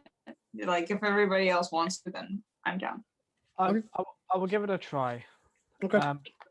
Yeah. Now, mind you, I'm not saying that because I'm planning on killing you all this combat. I'm just asking if it happens. Killing us Because- all, killing at least one of us is combat. Is that a promise? Just because I wrote down the notes, kill Clorgu, the episode after he got a dad, you don't have to tell everyone, Paige. I was talking about me. No, you're later. If you feel that bad about the character, then why not just write them out and make a new character? Because if they died heroically. I'm just ignore me, guys. I'm just not feeling well because of these dice rolls. Just ignore me. I was gonna say, fuck. Well, Must not have been important. I'm ready to start when you guys are. Okay. Is anyone else need a minute, or is everyone loosey goosey? No, I'm good to start smashing good. things and get this over with. Mm-hmm. All right, then we're gonna start fighting a moose. I mean, not a moose. I know. I know That our sounds Canadian- more terrifying than what we're about to fight. That's what I was like. I know our Canadian player would be like, "Nope, I'm out. We're not fighting a moose." I will fight. Fight a moose. I don't know why I feel like Jason would be like, "I'll fight a Sith Lord barehanded, but a moose? Fuck you." I'm pretty sure. I'm Sith pretty sure. Lord, you hit him with a car. You've hit him with a car. A moose, you hit with the car, and your car doesn't exist anymore. But the moose walks off and gets to just to have a day. That being said, do not run over Sam Winchester with the car. I'm sorry. I just love the way Daisy says "car." Car. I'm pretty sure. I'm pretty sure if I was to invoke my totem, get my totem ignite, and have my strength quintupled, pretty sure I could take one of moose. It'd be like touch and go, but I'm pretty sure I could do it. Moose are just scary. I'm sorry. Moose are terrifying. I don't fuck with moose. I don't even see them often. Ugh. All right. Let's get back to the show. Ugh.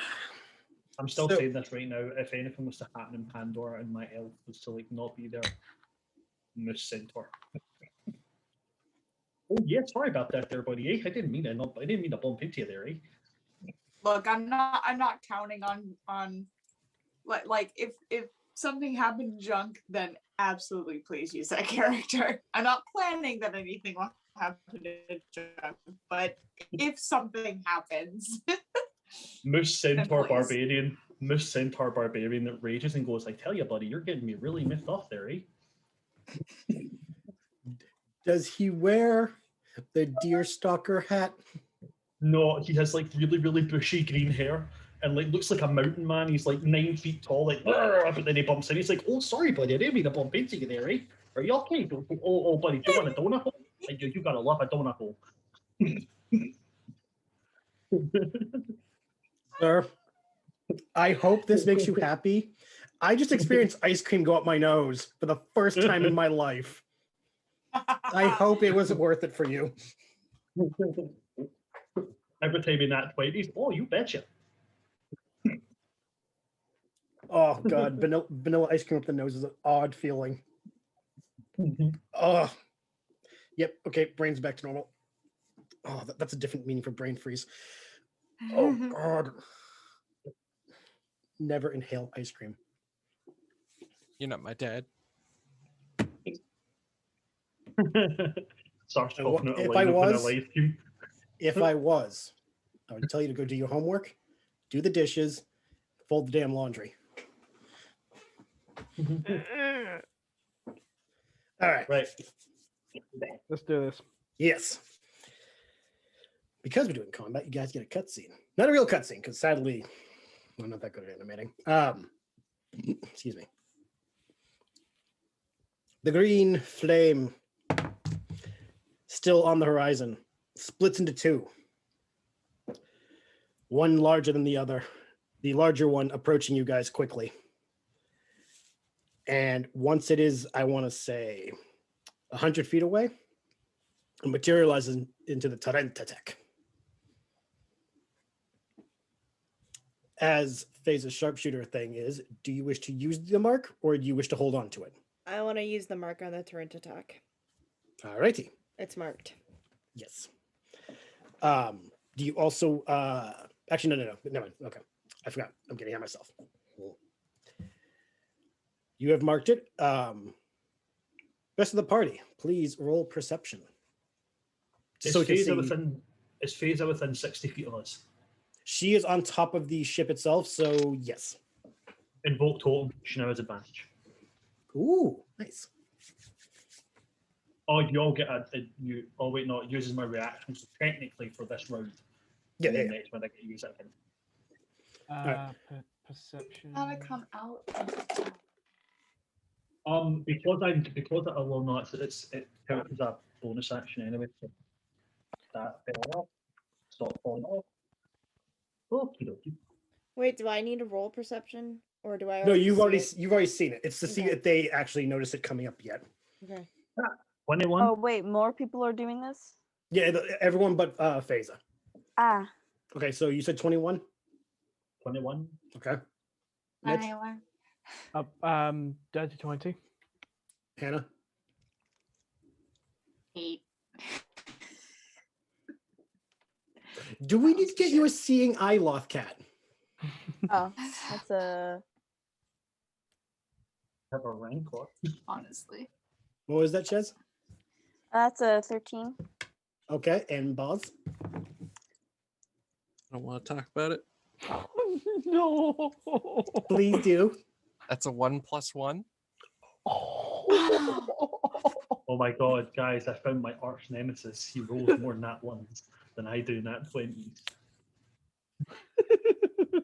Perfectly balanced, as all things should be. Perfectly. So, Phaser obviously sees the Tarentetech. Gar, you and Klogu do as well. Speaking of, I have to roll for Hang on, I Zagra. have to get a new phone charger. Okay. Zagra sees it as well. Kiara, you hear it before you see it because you're doing something else. Mm-hmm. Boz, That's a nice sand dune over there.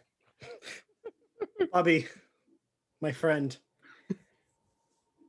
you got a nice knife, and you missed it. Knife. You've missed it in the time that Phaser had it, and you're reacquainting yourself with it. Yes, I give it a kiss. You didn't go that far.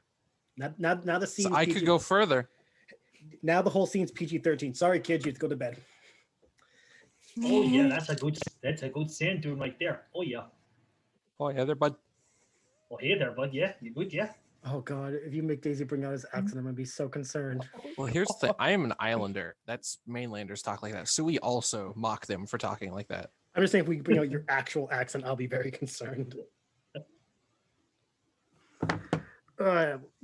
Once Shez returns, I will inform her of what she notices. But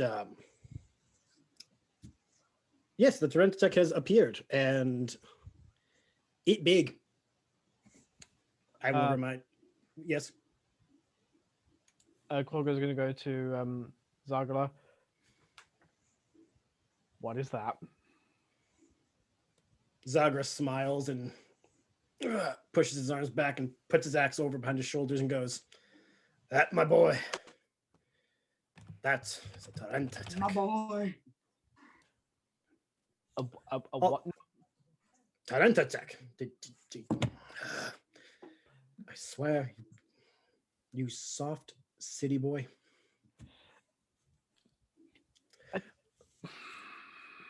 Chez, to answer you for your role, you heard the Tarentetech, but you did not see it yet. Anyway, for those, that Phaser wanted to make a shot at it. She's marked. We're going to get to that in a second. I'm quickly showing. I'm quickly showing the audience, for those who don't remember what it is. A Tarentetech is Ugly as fuck. Sir, don't be that rude. Come on. That There is a thing beauty in ugly. that. Most of That it's is pretty ugly. intimidating. Why does it have a goblin face though? I mean, That ruins how like the whole scary fact for me. The fact that he looks like he should sound like nah. Like, if you squint your eyes and then tilt your head, like, it kind of looks like Snoke, but if Snoke went really weird. Or weirder. nope, I'm gonna try I'm it. convinced that's not a Tarantula tech. I'm convinced that's the failed clone of Palpatine. So that is a torrent attack. It stomps, lumbering towards you guys, giving a bolsterous, deep roar from its chest. And hold a minute, my slobs is being awkward. So a moment, please. Fucking slobs. Yeah, fucking goddamn it. Still recording, so hopefully it'll figure itself out. Anyway, again, mighty roar, pounding its chest and just screeching at you guys intimidatingly with a war cry. Everyone roll for initiative. Let's try and get another one, boys. That's cocked. Damn it. That would have been a natural 20. Coulda, woulda. That fell off, bitch. Star J20, baby. All right. So, did anyone roll above a 20?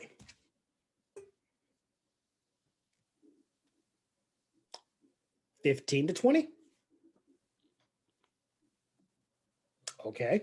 Brandon, what did you get? 30-20, baby. Excellente. Kiera, what you get? 60. Okay. I never get to hit first. Yay. Just give me a moment. I actually want to write all this down because I actually got to keep track of shit this time. Okay. G20. K 16.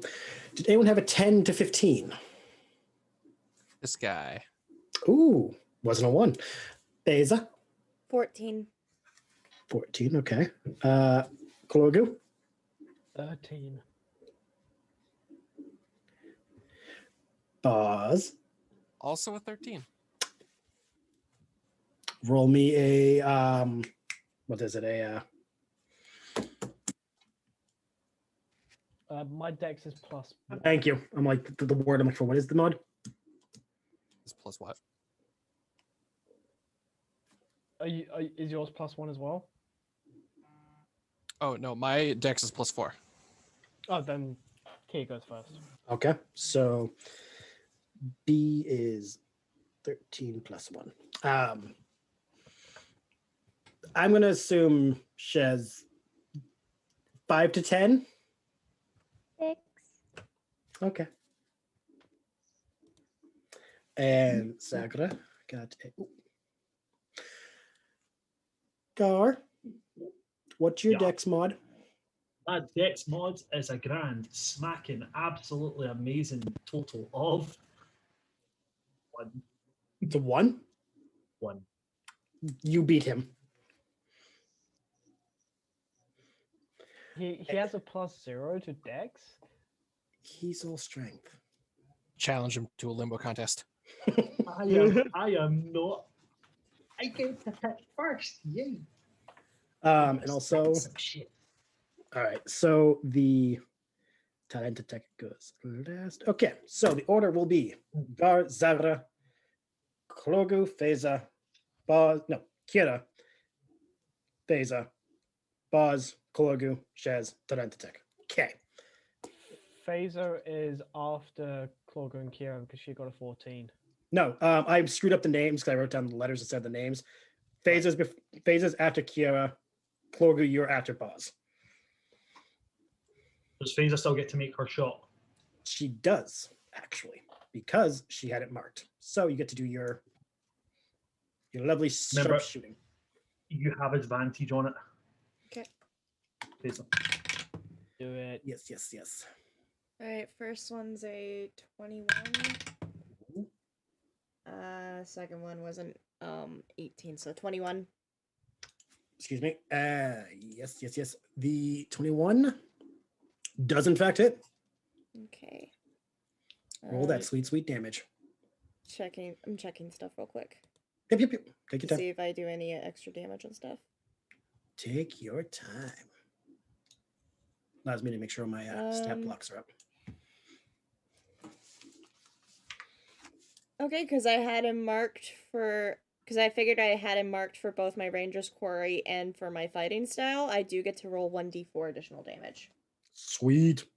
Okay, Sweet. so I'm checking everything else real quick. Yep. And then I'll roll damage. All right, I think that's it. Okay. So 1d12 plus 3.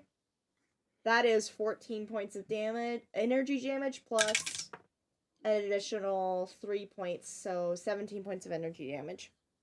Okay. I'm just gonna do math. Would you like to do anything else, or will that be it?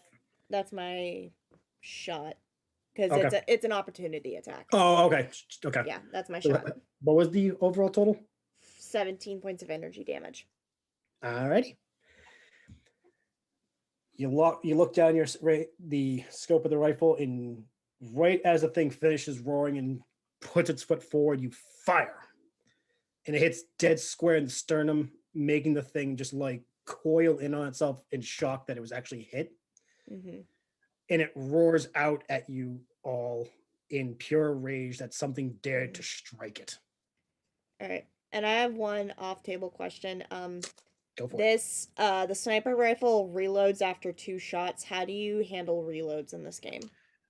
In this case, after you fire 2 shots, I will say because of the type of weapon you're using, it'll count as a bonus action. Okay. Any kind of reloading, like for a sniper rifle, will be a bonus action. Gotcha. Only because I'm assuming, unless told otherwise by the player, you have an idea how to use it.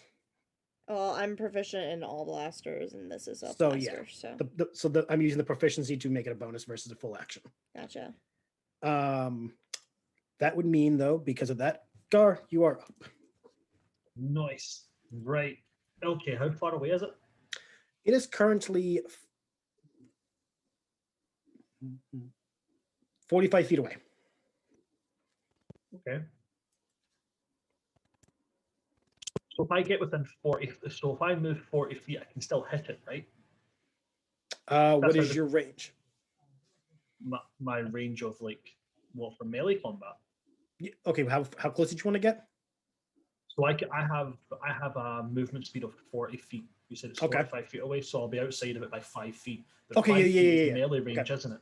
Yeah. Right, cool. Okay. That's what I was like. Wait, numbers. Yes. If you get within 40 feet, if you're within 40 feet, you can strike it with melee. Yes, I'm going to move up, like right up to this now. All right, get all close and personal. Get all close and personal. I've activated my totem, so because it's the Vornsker that I'm using, I'm hyper aware, meaning that oh yeah, I've already said that. I can use my reaction to give advantage or disadvantage on something. My totemic might also allows me to add an extra d6. I'm saying this more for checklisting myself. Extra d6 of damage, and I have maneuvers that I can use as well based on bonus actions. So awesome, cool. Alrighty, I am going to attack. I hope. I'm going to expend 1 superiority die. Ooh. To use trip attack. Oh, okay. I add the superiority die to the damage roll. And if the target is large or smaller, it has to make a strength saving throw. On a failed save, the motherfucker's prone. What is the The DC is 8 plus my proficiency bonus plus my strength or dex modifier, my choice. I'm obviously going to pick strength. So that's 8 plus 2 for proficiency is 10 plus 5 for strength, so it's 15. So I need to beat the 15 you said? Yeah, but it's only if I hit, so I still need to roll to hit. I have to declare my maneuver beforehand though. Okay. So Vibroax is a +7 to hit. Alrighty, that is 19. That is a hit. Nice. So you said this is where I roll to make sure the DC. Yes. Okay. Yeah. Just beats you. No worries. I still get to do the extra damage. So Yep. I actually got nervous even to flip my creature. 9 plus 4 makes 13 plus 5 is 18 kinetic damage. All right. I'm now going to action surge. Oh, wait, no. I get an extra d6 on that. Sorry. 24 damage. I rolled a 6. Yay. So 24 altogether. 24 altogether kinetic. Okay. I am now going to... Oh, do I action surge? Do I action surge? Do I action surge? Do I action surge? Yeah, I'm going to action surge. I'm going to action surge. Fuck it.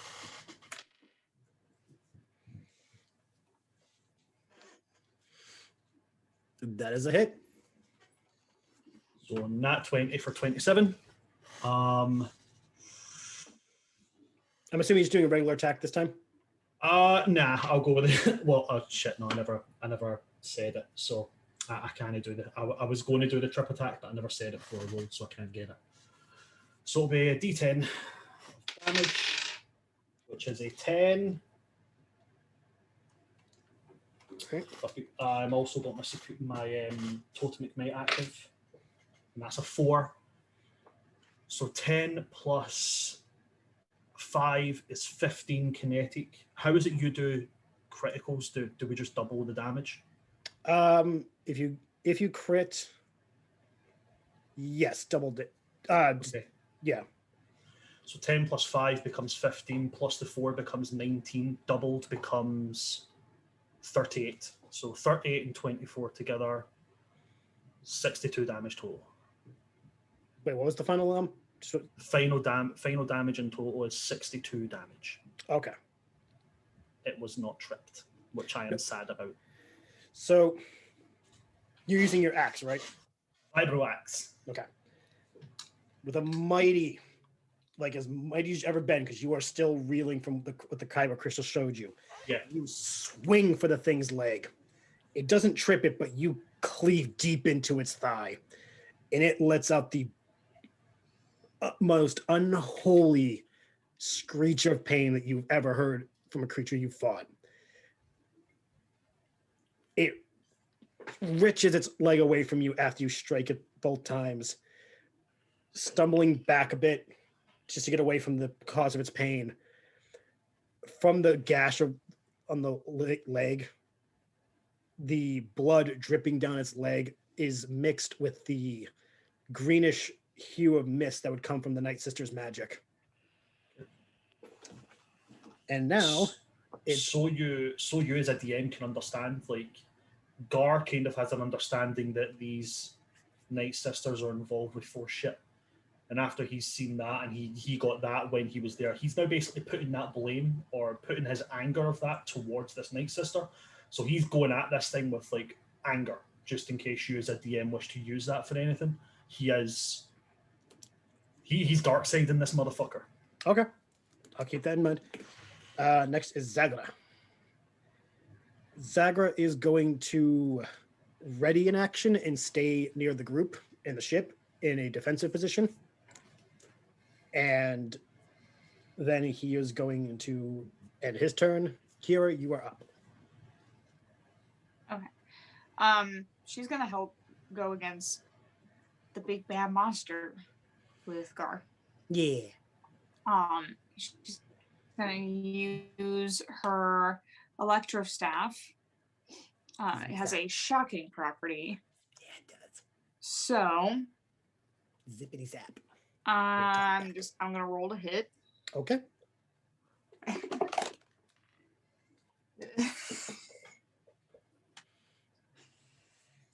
a 2. Plus 5, which is 6. Question DM. Answer. My reaction was used before to give phase advantage was used before we entered combat. Yes, that would be its own separate turn. So then I will use my reaction. You have advantage on your attack here. Okay. So you do get advantage. You. That's much better. That is a unnatural 20. You totally hit. Yay! You give that thing a nice zippity zap. Woohoo! So, it has to make a dexterity saving throw of 13.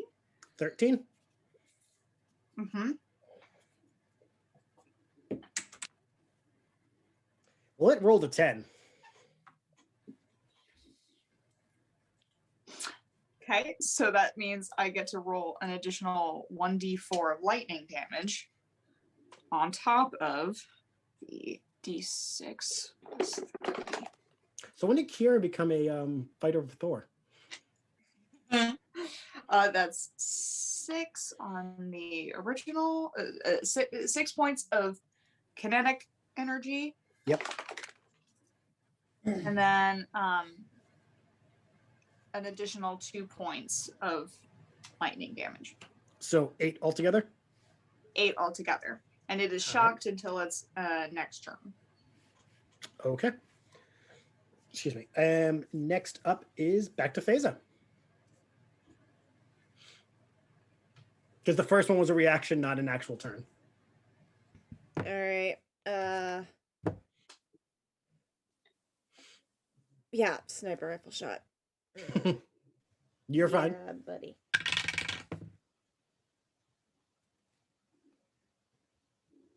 I can't tell if that's good or bad.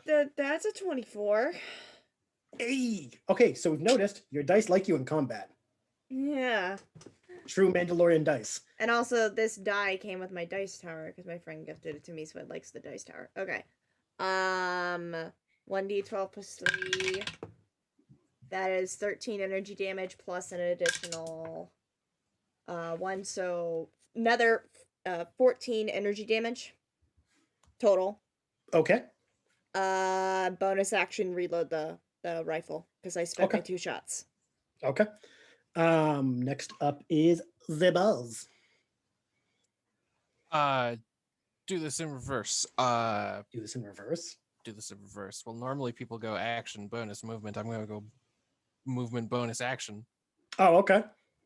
Buzz goes spend 20 of his 30 feet to take up like a medium range or middle ground, quote unquote. Just be like 20 feet behind Kira and Gar. Yes. I am going to use my bonus action to give Clorgu an inspiration dice. Okay. And then I'm going to use my action to cast Stack the Deck and give just all the people I think are going to be in melee. I'm going to give Gar, Clorgu, and Kira plus 1d4 to attacks, ability checks, and saving throws.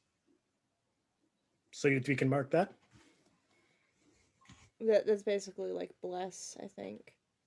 Yeah, it sounds like reworded bless. Yeah. Nothing in bless. this mod, Because quote remember- unquote, is original. It's just repainted 5e spells. Remember, Star Wars is just fantasy in space.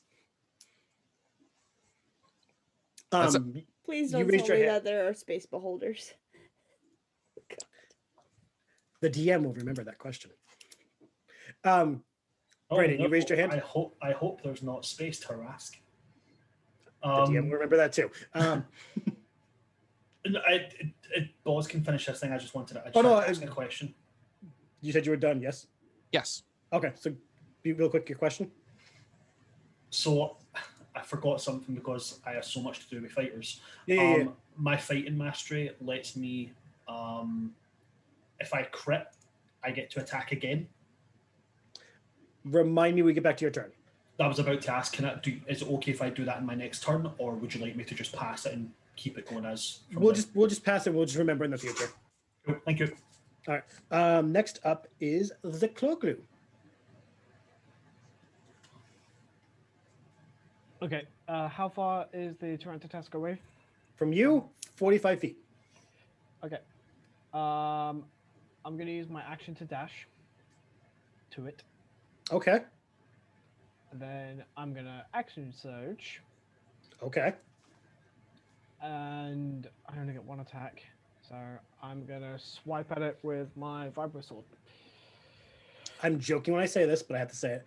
Because of that crashing of your bike, you have to roll disadvantage. I'm kidding.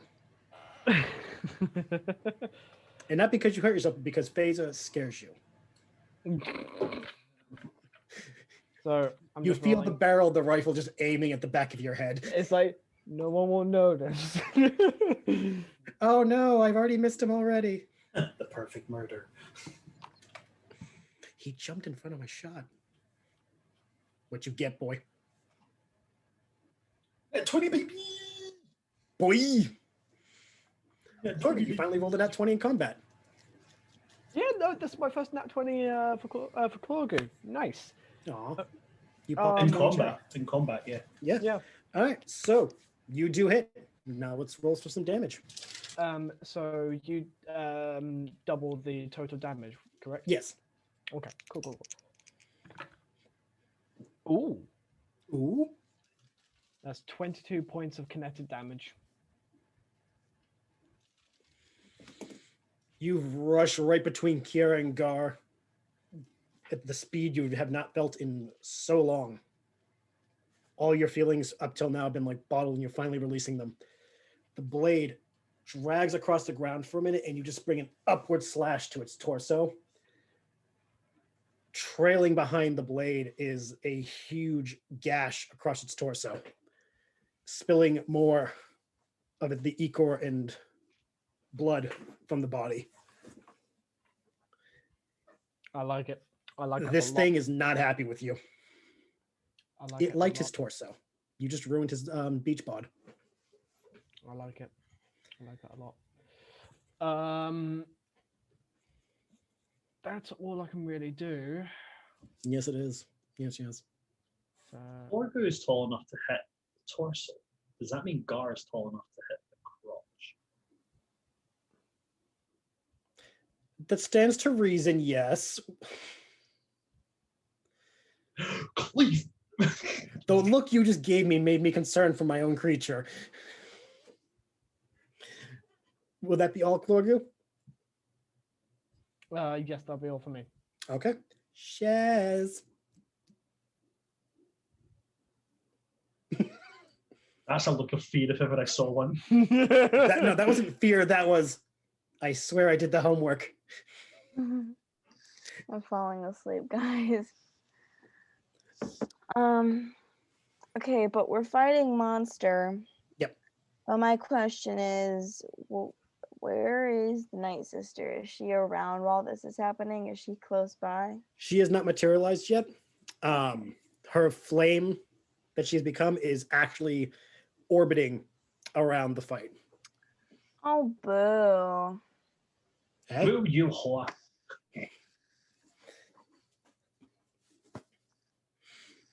Wow.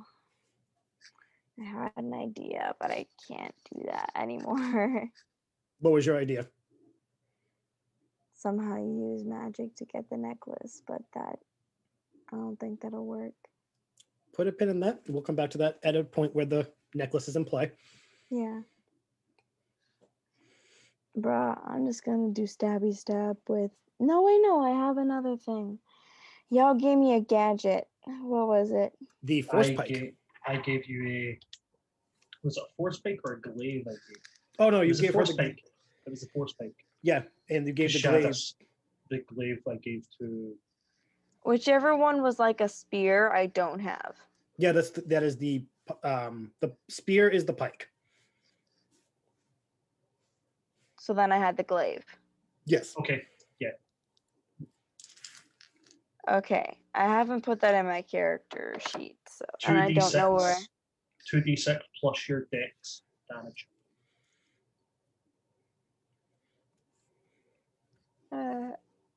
Plus Dex 4 damage.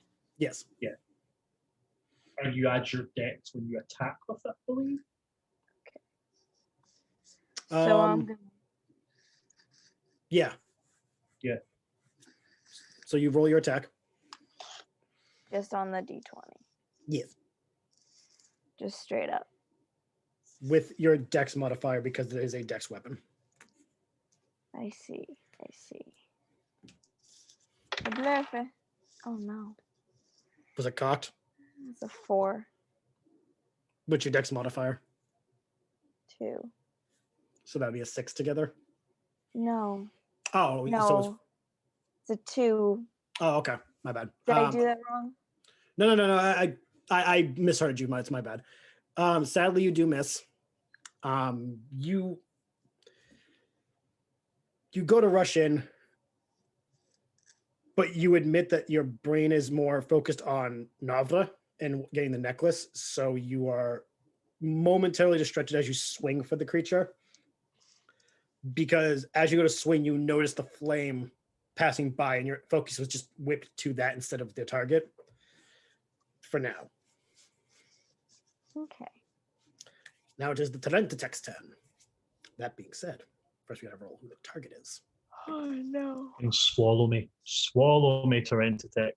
Do it. Kara, I'm sorry. Question. What was it? Yes. Has the turn to attack moved yet? No, it is literally about to attack Kira right now. All right, just let me know when it moves. Gotcha. Kiera, does 11 hit? You see It does not. The mighty claw reaches up to swing down at you.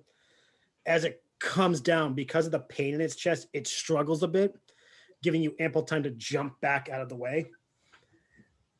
And as the claw smashes into the ground, rocks erupt up into the air, scattering around you guys. And it looks up at you, offended that you dare would even move from its strike. And then we return. I'm in danger. You're fine for now. Now it's Zagra. Right, this thing just took a swipe at my best friend. I'm did. angry. I'm angrier. You are. So right. Let me look at everything I'm able to do here because I keep missing things. That's our So- secret, guys. He's always angry. I'm always angry. Okay, so if I crit, I can get extra attack. I can also forego my proficiency bonus on attacks, and if I hit, I double the proficiency damage. Right. Totem Ignite, I get an extra D6, and that's all that's going to benefit me. My totem's not going to benefit me at the moment. I'm just making sure I get everything here because I don't want to miss things again.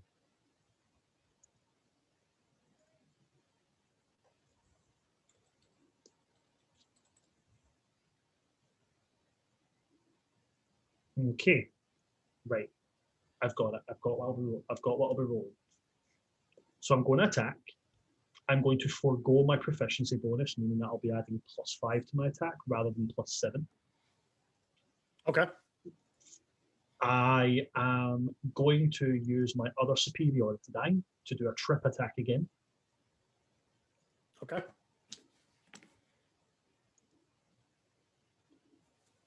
Right, that's a bit. There we go. Come on, baby.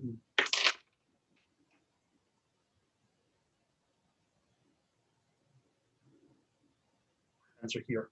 Yeah. Hands have been on the camera the whole time. Stupid. Let me move. You do There's a land the way out hit. of the way. You land the hit. Right. So now I have to roll what you said, 15? Yeah, 15 is the save. All right. Let's see if my dice like your dice. I don't want to attack anymore.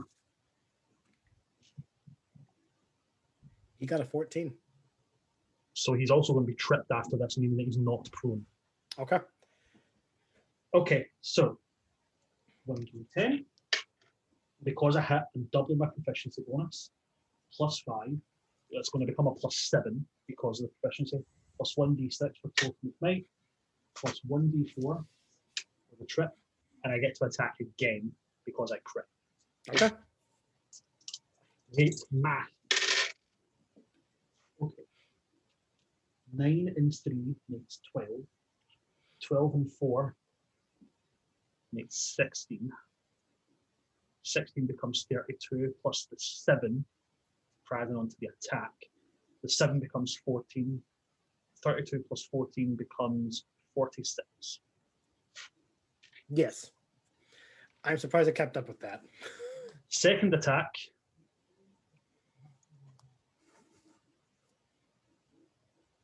Not great. Is a 17 to hit. Did you already roll? Yeah, 17 Okay. to hit. Sadly, it misses. Ah, well. You can't do over 100 damage in 2 turns and then expect to hit all the time. Unless you're Sierra in a Coliseum fight.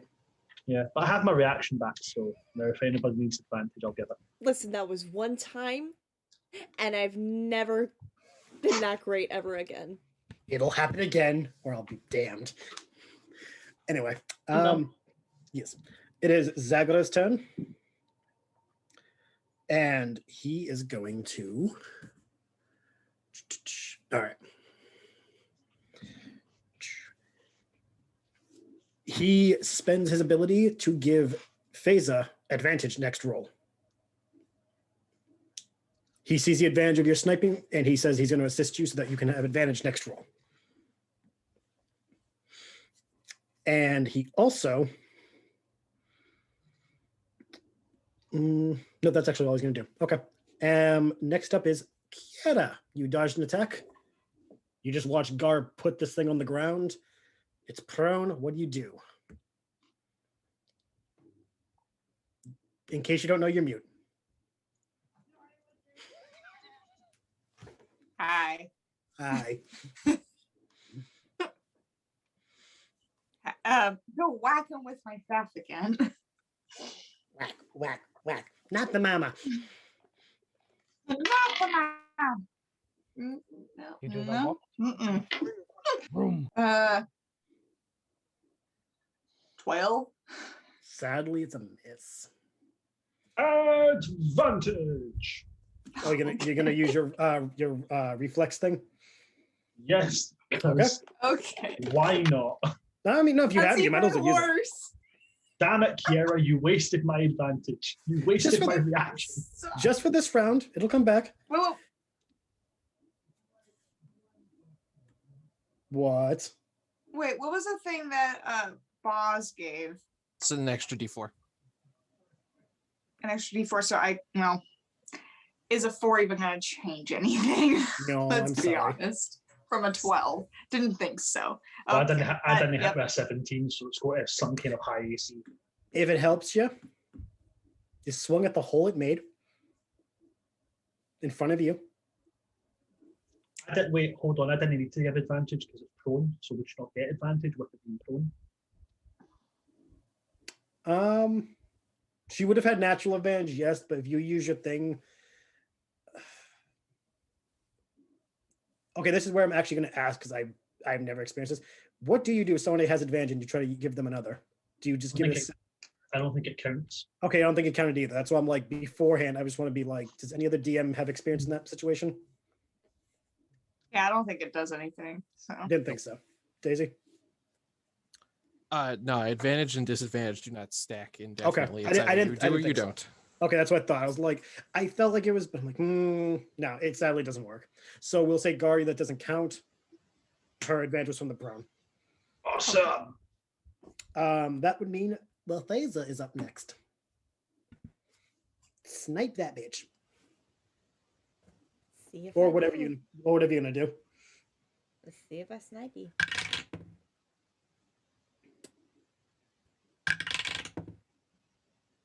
Okay. Second roll was worse. How much worse? Very much worse. Second roll was an 8. First one was a 17 though. So 22? 22? 22 does hit. Yeah. And just remember, it is prone. I don't know it if that is has any prone. impact on your stuff. Nope. Unfortunately, it doesn't. That is 7. Only Shoot, 8 points. Only 8 points of energy damage this time. All right. Do the way it's laying on its back and flailing like a turtle on its back. Yeah, I'm gonna make you think of a poor turtle. Phasa lines up a shot and fires. The shot destroys the base of one of its tusks, sending it flying to the ground.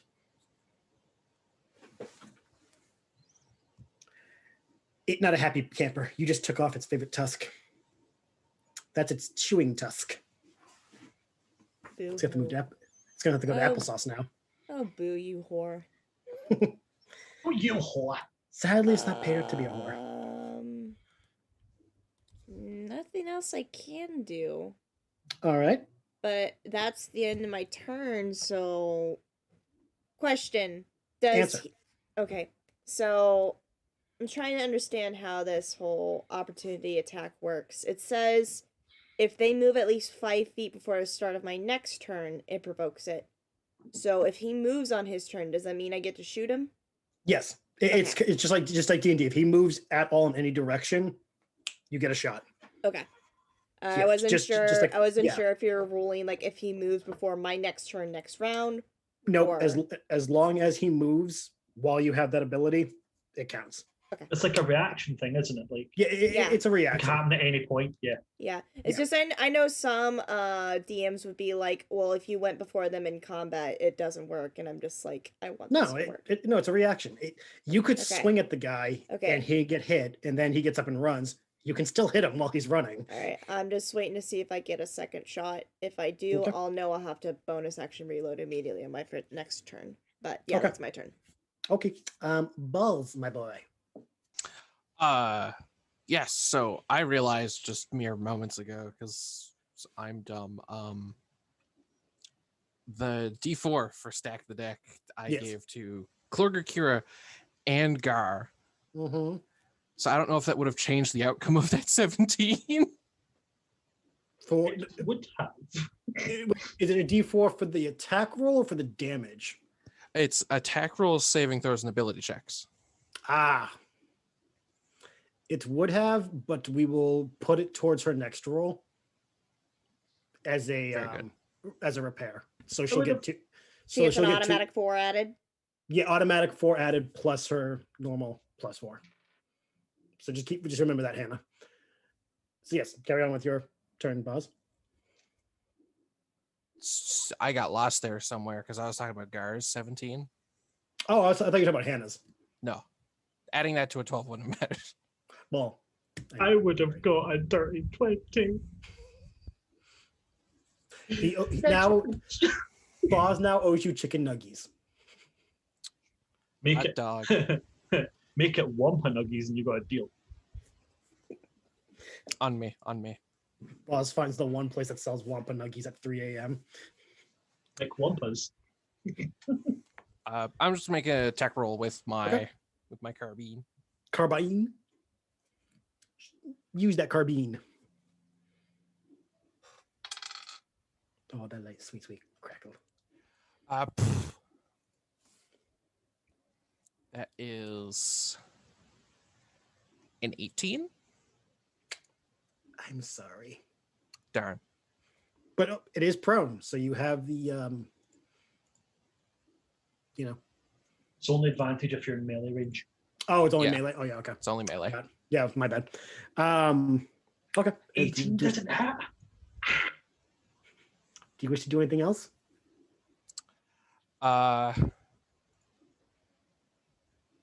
Nope, not right now.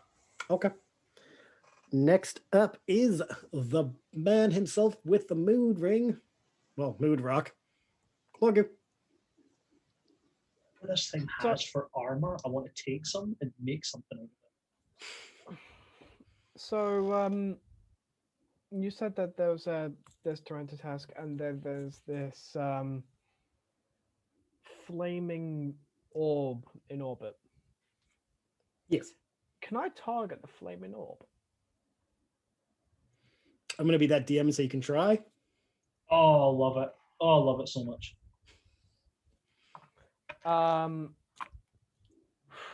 What are you gonna aim it at it with? Clover's still pissed, so he is going to reach out with the anger he has, and lightning is gonna go from his fingertips. Okay, you're gonna try doing shock. Okay. Mm-hmm. What's my modifier for this?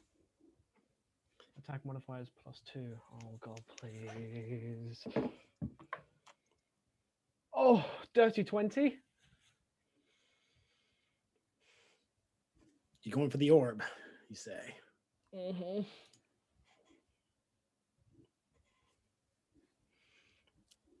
There's a +4 to that if he needs it, I'll take it. Let's see. Hold on. I gotta.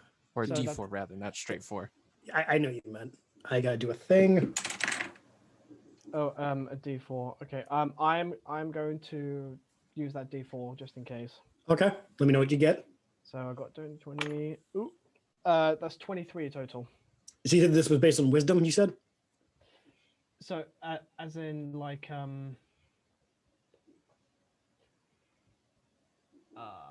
I would assume so, yes. Okay, I'm just making sure because I'm comparing it to their will. Oh, as in like the save that they have to do? Yeah, no, I was saying you were using wisdom, which would be like essentially magic. So I'm doing Yes, this would be wisdom. Okay. So that would mean that you don't know how you do it. The hand, your dominant hand still holding your sword, your non-dominant hand just reaches out and just cracks as blue sparks shoot out. Not a lot, but like one from each fingertip, and hit the orb. The sparks coalesce around the orb, crackling against the flames, crackles, and you hear this. You don't hear it through your ears, you hear it in your head, scream of a woman. Oof. And as the scream fades, the orb falls towards the ground, revealing Navra landing right at Shez's feet. I'm gonna roll damage for that. Shez is like, "Hi, yes, I'm awake." Yeah, that shook me up. You see, it like apparently there is. I don't think there's a Doesn't say there's a save for it. It just. No, I was doing it more for like, does it affect her in terms of like her status? So So it's just damage. Yeah, Yeah, it's just roll damage. Yep. Okay. So. That is 6 lightning damage. 6 lightning damage. Yes. All right. Shez, right in front of you. The presence of Navra is like twitching from the lightning that she's been hit by. And she actually looks very scared. Oh no. She has the necklace on, right? She does. The necklace is still there.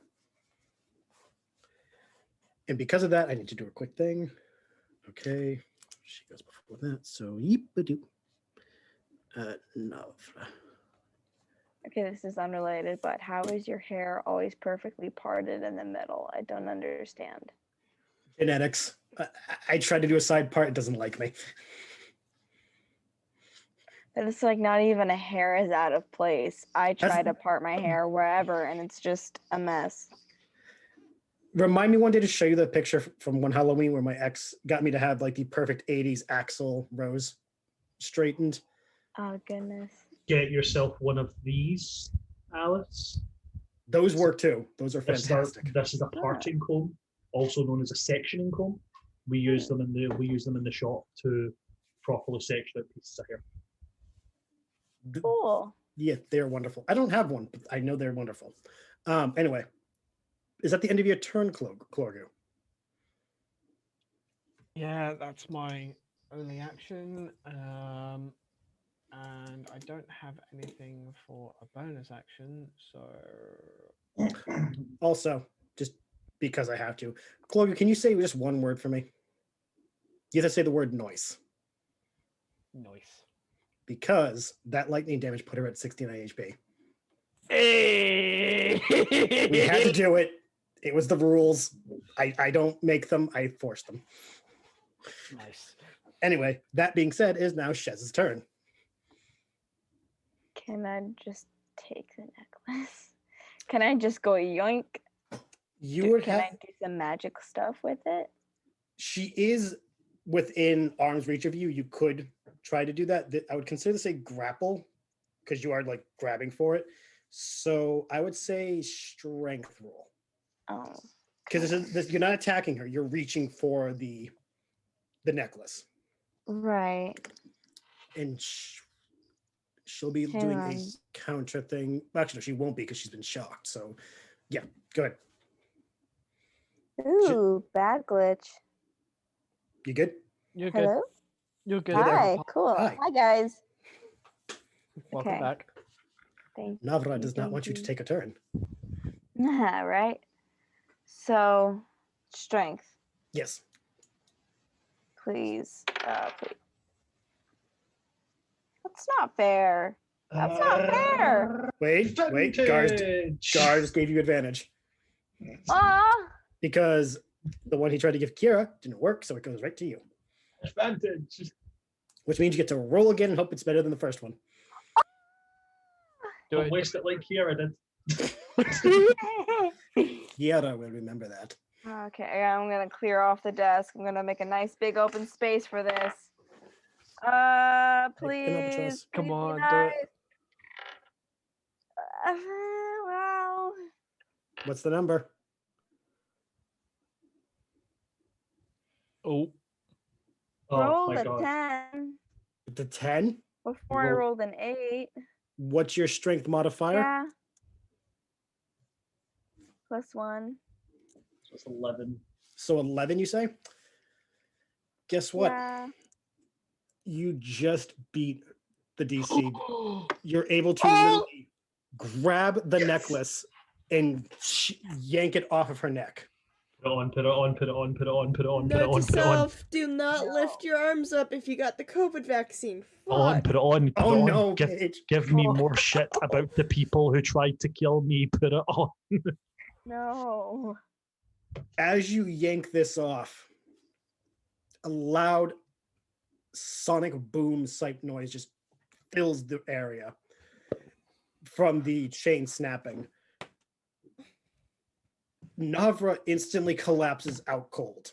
Oh, poor thing. The necklace is sparking in your hand. Green magic jumping off of it, almost like an exposed wire.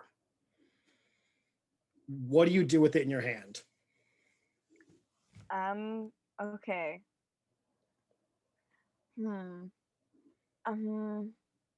I'm gonna try to magic destroy it. Okay. Roll another strength with advantage because you're using your magic. Excuse me. Okay, so a strength. Yeah, because you are going to try breaking it with your bare hands. Okay. with advantage. Because yeah, you're calling what magic you do know to help you. Yeah. Everyone Hang on. pray. Come on. Oh, whoa, wait. Remember, advantage means you have to roll again and you take the highest number. No. Okay, wait. So I roll 2 times. And you take the And highest. whichever one- You take the highest number, whichever one's highest, you take that. Whichever one is the highest, you take. Okay, well then taking the first roll because that was a 19. Okay, plus your strength modifier. What is it? +1 makes it dirty 20. Dirty 20. And Okay. You said it was a wisdom, did you not? Because she's using magic. No, No, you no, said no, strength. yes, but because no, it would be her wisdom. You're right. Sorry, my bad. Oh, so but then it- that's Sorry, you're right, Brandon. Thank you for keeping that. so that. Oh, Got you, buddy. ouch. Then that's a -1, but that's an 18. No, so- it's still an 18. Your hand glows a sickly. Actually, good example. The green of Boz's image. Boz, you provided an example for me. It's like snot green. Yeah. Flames erupt up your arm and surround your hand as you grip the necklace and you're tightening around it. And with one mighty clench of your hand, the thing erupts into shards, scattering everywhere around you. And from it, you hear a very masculine voice screaming, "No!" before fading away. Not my spicy peppers.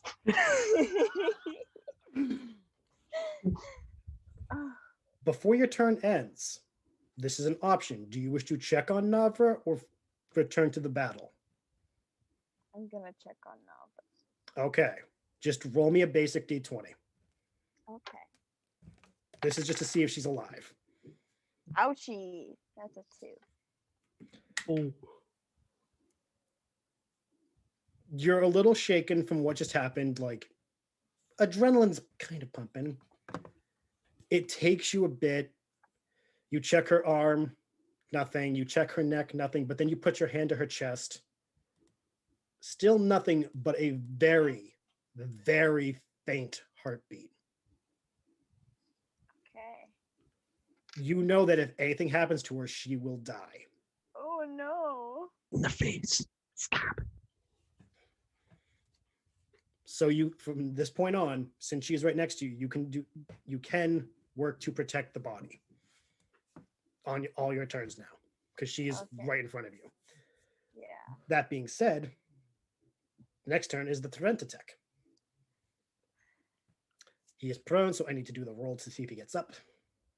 Was there a DC for the head to beat to get him back up, or no? On your No, attack? it's half its movement speed to stand Okay. up. But I it just does want to make sure it didn't have anything on the ability. for because I had this clarified by I'm in a DM group. Somebody asked this. We've had a when we had this rule looked at a while back. For standing up, it does not count for opportunity attacks. So me, Kiera, and Clorgu wouldn't get to hit Yeah. it. Yeah. I just had to make sure that you're protected and have a return roll, added roll. No. You stand up. It's just the basic roll. Okay. Just take no. Just take. You don't need to roll for it. You just take half your movement speed to stand up. So like if the terrain stick could move 30 feet, okay, it you're right. uses Okay. 15 feet to get up. All right, so the Torrent attack tries to use one arm to get up, struggles at first, uses the other one slowly getting to its feet, looking over towards where Shez is looking for the source of that noise.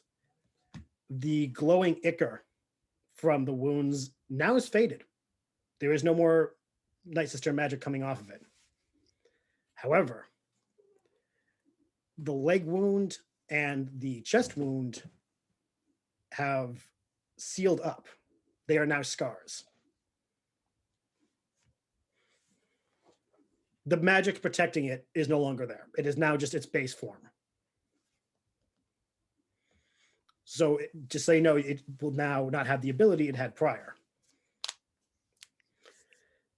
Let's see, I gotta do it. Who will it attack this turn?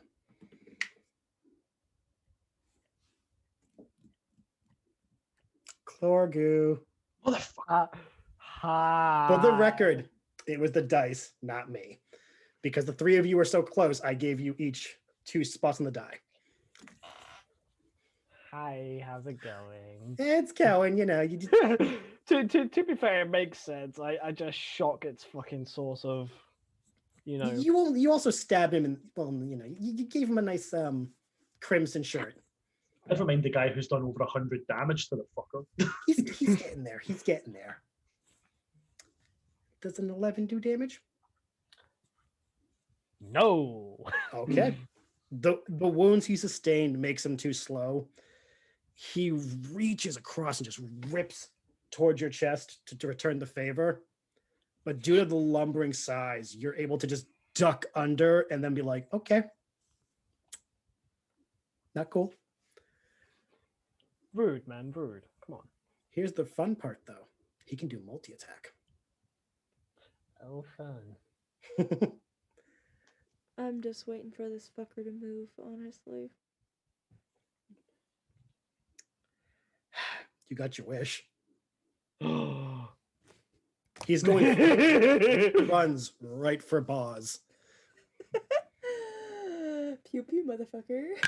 So he moves outside of melee range. He pushes right through you guys for Boz. Kira, you get attack of opportunity as well. Hold on. 23 to hit. 23 does hit. I can We're gonna only roll the d12 though, since I used up my Ranger's Quarry for this round. Okay. That's only 5 points of energy damage. Okay. Gar, you're next because he is running away. Right. So because I got 2 nat 20s or rolling those attacks, I'm showing the dice I'm using. Yep. I'm also going to roll and immediately throw my hands in there. Yep. Just in case. Okay, never mind. It wasn't that 20. What was it? 18 on the die with a +7 to hit. That is a hit. Yes. Right. 1d10 plus 5 plus a d6.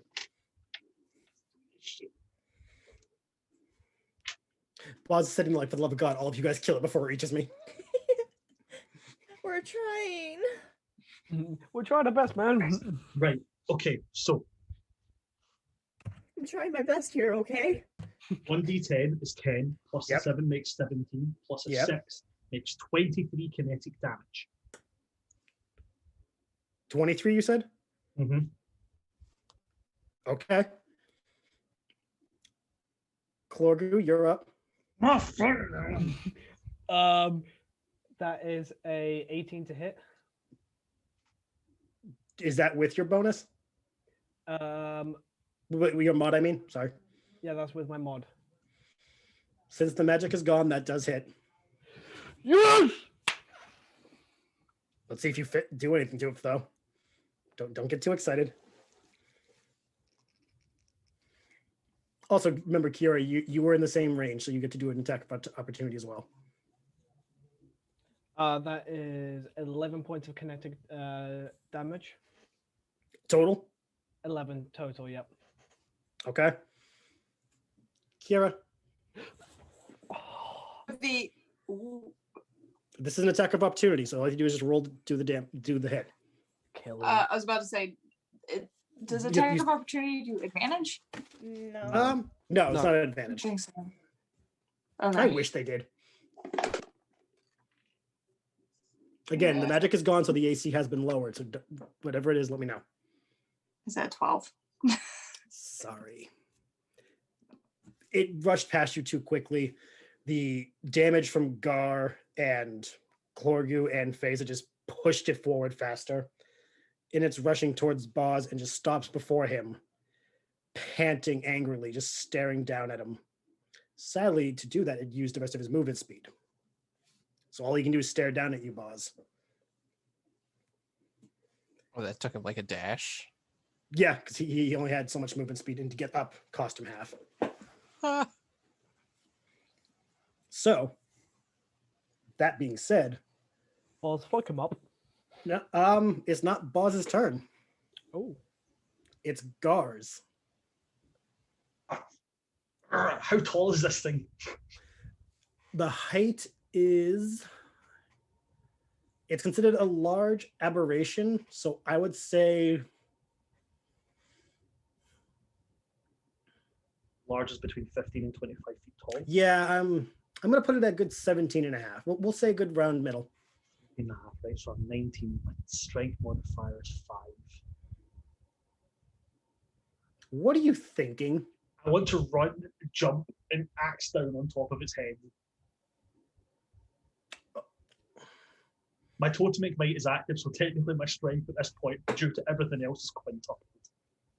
Are you gonna try that? I want to run and try and jump, which only takes my movement plus my Okay. strength mods, and then I'm going to attack. If I hit its head, great. If I don't, I'm at least going to Okay. latch onto its Um, back. Okay, roll. Come on, baby. Come on, baby. Again, using the same dice that I Yep, used yep. before. Come on, baby. Come on, baby. Right. So I don't get my proficiency mod on this. Oh no, that is. So it's +5. So 16 plus 5 is 21. 21 does hit. Right. No damage. Right. 8 plus 5 is 13. Yep. Plus 7 makes dirty 20 damage. Okay. With a mighty leap, and airtime to make Tony Hawk jealous. You drive your axe deep into this thing's spine. It throws its arms back and screams. The force of which, were it not for the fact Boz has already been prepared for this thing being close, would have knocked an unprepared person onto their ass. Thankfully, Boz is prepared. It's trying to reach back to get you, but it just can't reach you due to the way you've landed. And then we go to Kira. This thing, though, is on its last legs. Always the bridesmaid, never the bride. I didn't say how last legs. Oh boy. Fuck him up. Oh God, anxiety just hit me. Huh? Just remember, because Gar took his turn, he can use his reaction for you. Yeah, I've still got my reaction for another. Until your next turn. This is round 3, so I've still got 3 more rounds of being able to do that. So, no, Yeah. 7 more rounds of being able to do that. So If it goes for 7 more rounds, just shoot me at that point. Okay. Please. Come on. Oh, that's good. How good? That's really good. How good? 24. That is a hit. So, tell me your damage. All right. So since this is with the electro staff, Yep. The zippity that's zap, don't talk 1d6 back. plus 3. That's max damage. That's said 9 max? points of damage. Max, to- but it has to make a it dex has save, to doesn't it? make a dex save What's the save have to be? of 13. I am making it have it at disadvantage. Okay. Kiera, please describe how you want to kill the Torrent attack. Yeah! Shaz is like, what? Wait, what happened? I'm falling asleep right now. No, that's you're good. Don't worry. We are. This is the end of the killing the Torrent attack. The boss has been slain. So Yeah. Gar is on its back, right? Yes. Gar is like And it's standing embedded in up, the thing. right? Yep. Okay. How tall is this thing? 17 feet. Yeah, that's tall. Hannah's like, oh, you're a tall boy. Oh, you're tall, bud. Ooh, that's a tall boy. Yeah, so she's gonna take her electro staff and like fucking swing this thing over her head and drive it into like the gut of the creature and shock it and just watch the lightning from this thing. This episode brought to you by the United States Power Grid. Pay your electric bills before it pays you. So yes, where you jam your staff in is actually where Kalorgu is sliced up, so it goes deep inside of this thing's gut, and the bolts carry through its body. And before it falls to the ground dead, it's smoldering. Gar's actually able to, because of its movement, able to dig the axe deeper. Ooh.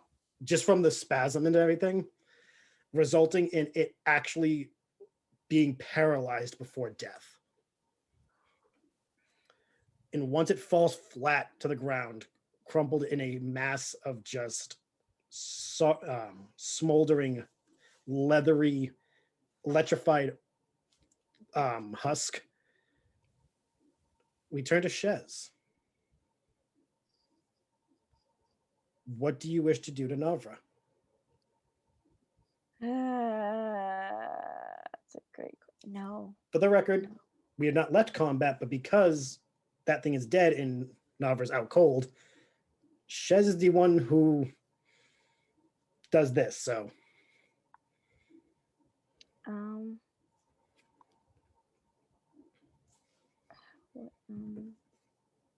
Okay. Can I gently shake her and be like, hey, you awake? in a more gentle fashion, yeah. You gently put your arm on her and try to cautiously check on her. Her eyes shoot open. And she sees you so close and literally scrambles away and starts screaming, "Where am I?" You're not in the colony anymore, if that's what you're asking. Where are my sisters and who are you? Oh no. This is not going to be easy. Trust. No trust. I'm Shaz Evers. I'm a night sister from another colony. You took something you shouldn't have, and your sisters.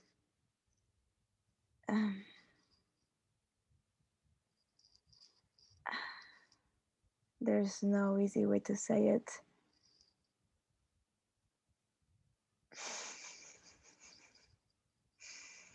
This sucks. This sucks. This sucks. This is awful. This is just torture. You can see her eyes widening, like waiting for you to tell what it is, unsure of what you're going to say. You turned them to stone. Using the necklace. Her eyes gloss over with tears. Oh no, baby girl, no!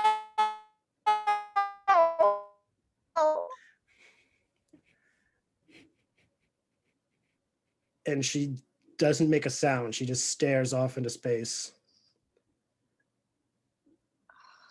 Zagra hears this and says loudly for the whole party, "You mean to tell me they're petrified?" Yeah.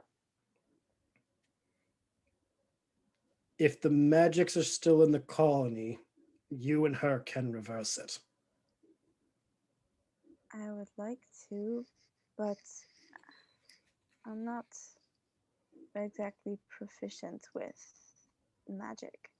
It's not a matter of proficiency. It's a matter of life for life. You have the life blood, force flowing through you. She has it in her. If she's willing to help you, it can be undone. I suppose. Can I take her to the ship? She probably needs a nap. You can approach her. She's actually catatonic now, so she doesn't resist as you carry her back to the ship. Oh wait, am I just gonna like bridal style pick her up and then carry her? Unless you want to throw over your shoulder military style. Just yoink. No. All right, Oh no. I gently just pick her up bridal style and carry her into the ship. Like, come on, let's get you some rest. All right. As of right now, combat has ended. Does anyone want to do anything to the Tyrantotech corpse? I want to take some of its hide and potentially one of its tusks if well. You can take the tusk that was shot off, unless Phaser wants it. Well, that was shot off by Phaser. So And it does in melee Phaser range, want it? he would have seen it, so he would take it anyway. Wasn't his trophy. Okay, so he'll give it to her.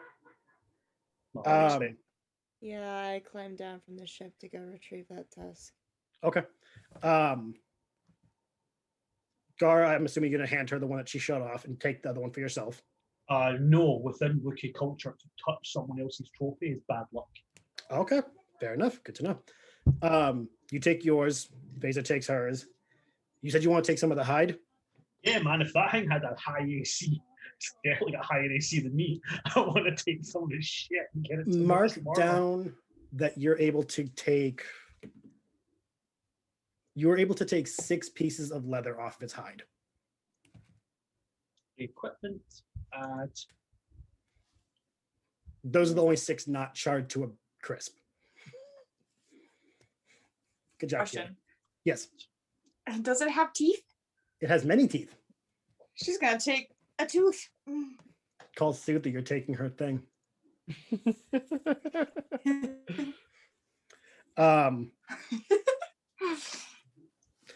You walk over and you crack open the jaw because, rigor mortis.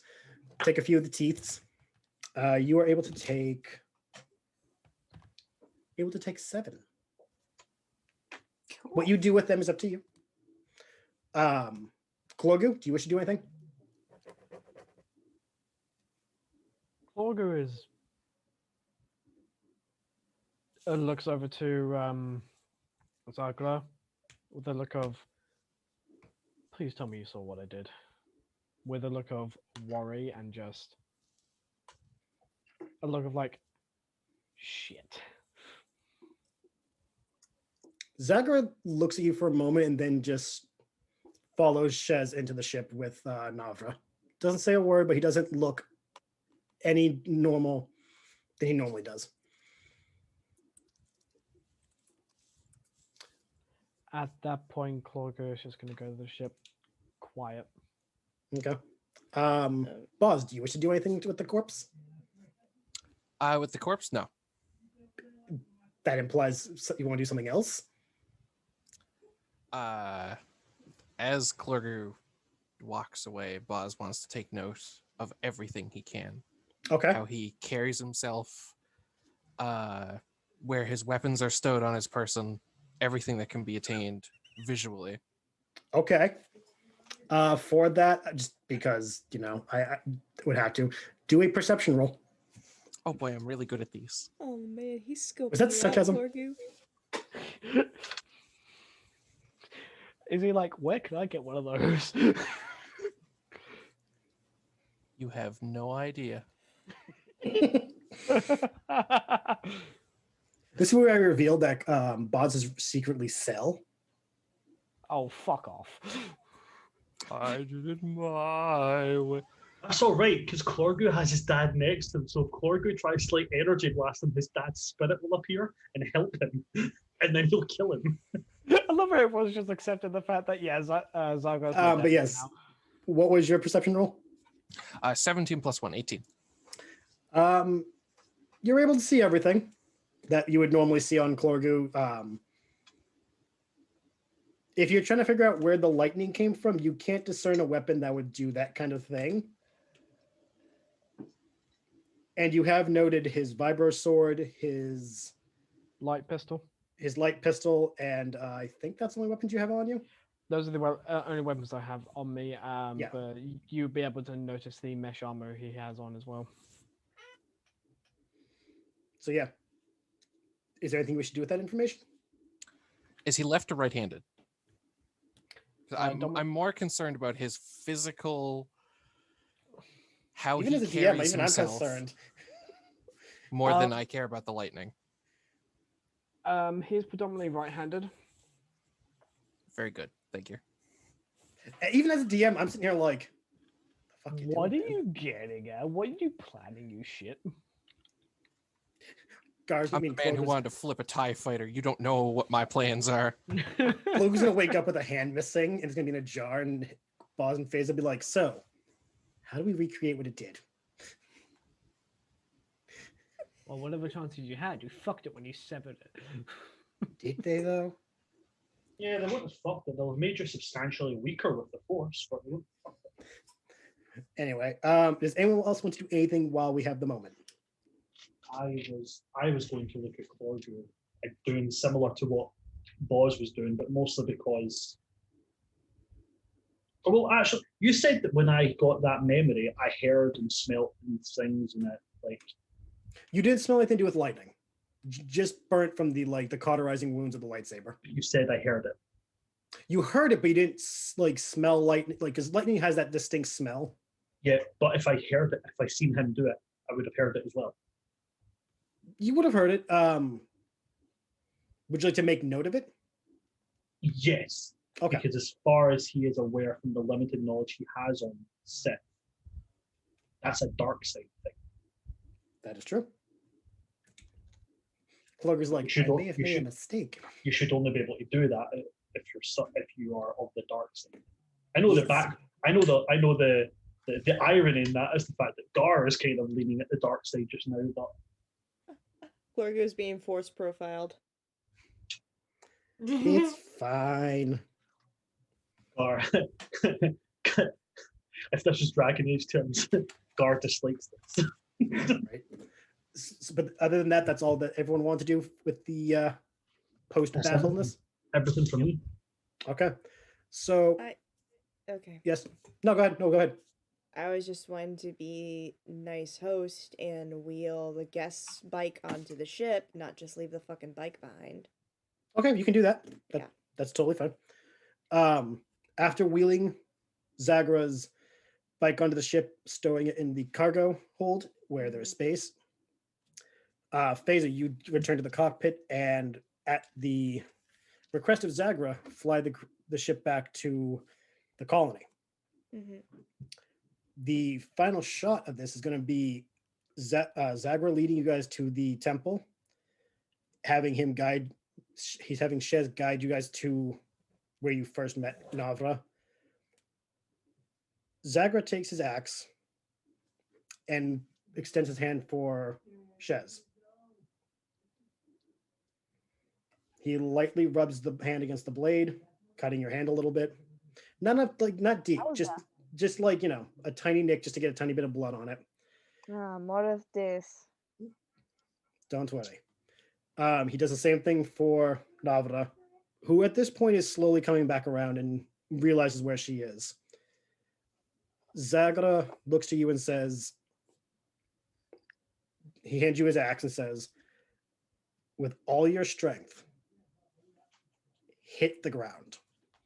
Like swing down at the ground and concentrate on undoing that which was done.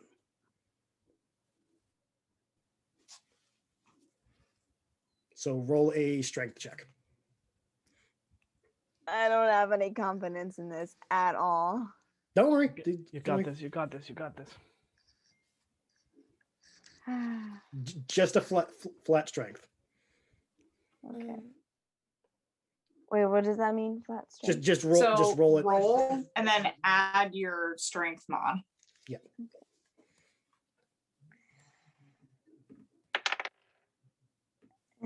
That's a 13. You beat the DC. Oh. So takes you a minute to adjust the weight of the axe because this Zagra's axe is not like a normal vibro axe. It's a little more heft. Once you figured out the weight of everything, you lift your head high above your head and just drop it hard with all of your might, trying to undo what was done. Once the blade hits the stone, green magic erupts in the room, cascading everywhere in ripples. None of you are affected by the fire. It swirls around each statue, and little by little, the stone melts away. And little by little, the Night Sisters breathe finally free of the stone and all collapse asleep. Come on, Sleeping Beauties, wake up. Hello. The final scene, though, is the mother of the colony saying, "You have saved our sister. In doing so, you've saved us all."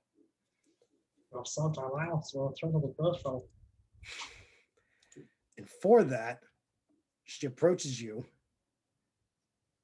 and hands you each something. To Phasa,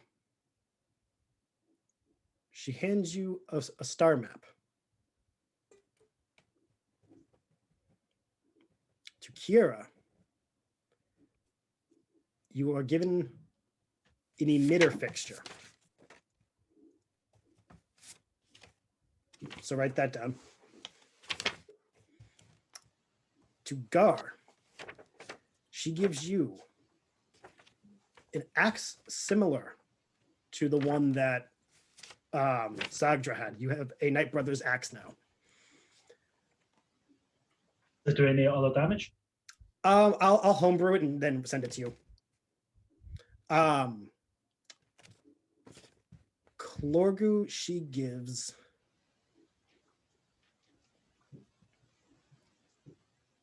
let's see. Moment, I have to read my notes. While I read my notes, Buzz, she hands you something that you recognize. She gives you the Commander Droid machete that you used to, one similar to what you used to use in the Clone War. Infinite power. It's not yours, but it's the same style of weapon. Can commit several war crimes with this. The Vibe Checker 9000 has been returned to its owner. Slaps it on the top. You can fit so many war crimes into this bad boy. Clorgu. She gives you a purple crystal. I'm sorry. And to Shez, for all that you've done, she gives you the necklace of the mother, saying to return it to where it belongs. And when the time is right, it will guide you to where it needs to go. Fucking spooky bullshit all in here. Jeez. There's like, fuck this shit, I don't like this magic shit, I'm out. What did Faza get? I got a map. Haza got a star map. I missed that, sorry. No, I was going through trying to go through my notes, so I might have said it quickly. No worries. Also, Boz, you are told something very interesting. You are told the only remaining member of the Separatist Alliance is named Bono Greenback. If you want, I can just send you the name later. You objected. Kill Bono Greenback. Actually, Kill Bono Greenback. No. I mean, listen, if he shows up, he has weird sunglasses and a vaguely Irish accent, I'm killing him. He does not. Hello there. My name's Bono Greenback, and I'm from the band U4. The mother tells you, if you wish to experience true freedom from your programming, seek him out.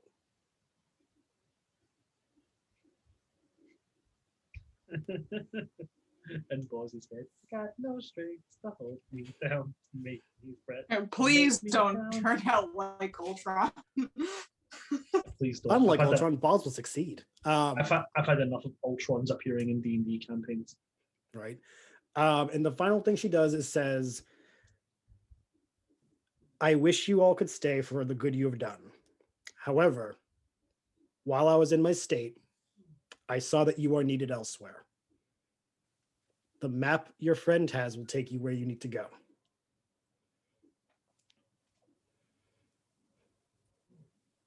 Looking to Shez, you may not be one of us by blood, but by your actions, you are a sister to our colony. You and your friends will always be welcome if you return. Thank you. And if all goes well, hopefully we may return. There is so much I want to know. She smiles and nods, taking your hand that was used to cut the blade, rubs it and heals it. And she hugs you, It's good to have a saying, mother. she hugs you saying, when you return, we will discuss work to maybe return to our true home. Our people have been away for far too long. Okay, at that, Shez, she tries to hide a smile because she still wants to be serious, but her Roll eyes for kind of deception. glimmer. No! You said it. You said you're hiding. Ah. Roll for deception. I would like to mark Shess as my hunter's quarry so I can have advantage on perception checks against her. Okay. You don't have to worry about that. I rolled a 4. I mean, I rolled a nat 1 and then I rolled a nat 3, so. But I'm gonna say that Shez is unable to hide her smile, but Faze is I wanted to care, but what does this thing do? I rolled a 10 plus 3. I mean, my perception with the 3 is now a 5. Okay, no, so okay, then you do beat it. You're able to see it, happy moment. What does this do? I rolled a 13. Happy. You all see, she rolled a 4. If you had above a 4, I think you can say you saw her smile. Gar will say nothing. Gar respects Shiz. So Okay. Gar will Thank not you. say anything. Thank you. Thank you. Except in his head, he's gone, tears. The mother, though, will approach Gar. Like, Say a bunch of people approach me. She approaches you, gently and peacefully and says, I do not know how I was able, but I saw what you did for Navra's Rancor. The actions it suffered were not of her doing. They are bound by spirit, and by freeing her, you freed it. I know there's no way for you to trust me when I say this, but I hope you will trust us to protect it while she recovers.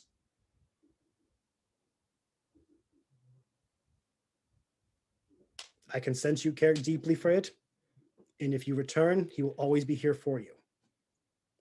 But to take him away from his home, I imagine you feel deeply how cruel that could be. Oh man, you brought being taken away from your home into it. She's a nice sister mother. She knows shit. Oh, Oh, she's got that motherly instinct. Gar wanted to keep it. Okay. Gar will look at her and say, if you point at something you want him to do, pat his hand. That way he'll know it's good. She smiles and nods. And you can tell based on her posture, she's wondering, can she approach closer? I just realized we left the Rancor with Hondo. Oh no. No, it's still in the cargo. Still on the ship. Yeah, it's still in the cargo. Okay. Yeah, I don't thought we worry. left it with him. He wanted to take it, but Gar was like, I wouldn't sell it. Gar will let them approach. She comes up to you and gently hugs you, like keeping her hands just off your fur enough so that she's not encroaching on your I knew this was gonna be emotional shit. And she whispers in your ear, the bond you two have formed will extend across all the stars. As much as this Rancor is bound to her, they are now bound to you as well. You two are brothers. How you gonna make a Wookiee cry? And she says, I send you away with the blessing of the Rancor. May anytime you need help, remember, this Rancor here has your back. Yes. Then she looks to you all and says, thanks you for your deeds, but does not wish to keep you. Gives you provisions from the colony and says to Phasa, that map will know what to do once you hit stars. Let it do its work and you will find that which you seek. Phasa will just silently nod.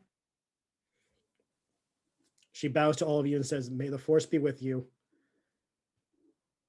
I hope you find what calls to you next in peace.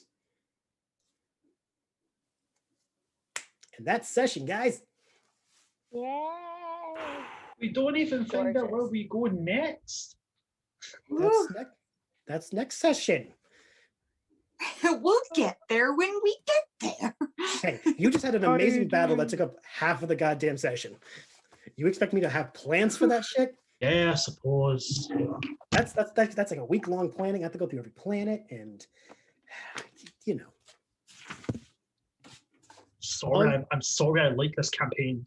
Oh no. I'm glad you guys are enjoying it. But to the audience, whoever is It's still a lot of fun. Yes, isn't it? To the audience, I hope you guys enjoyed tonight's session. I hope the party did as well.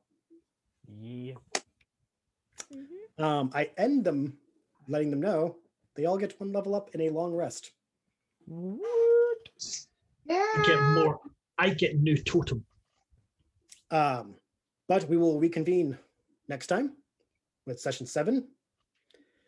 And hopefully you will all join us to see where they go next.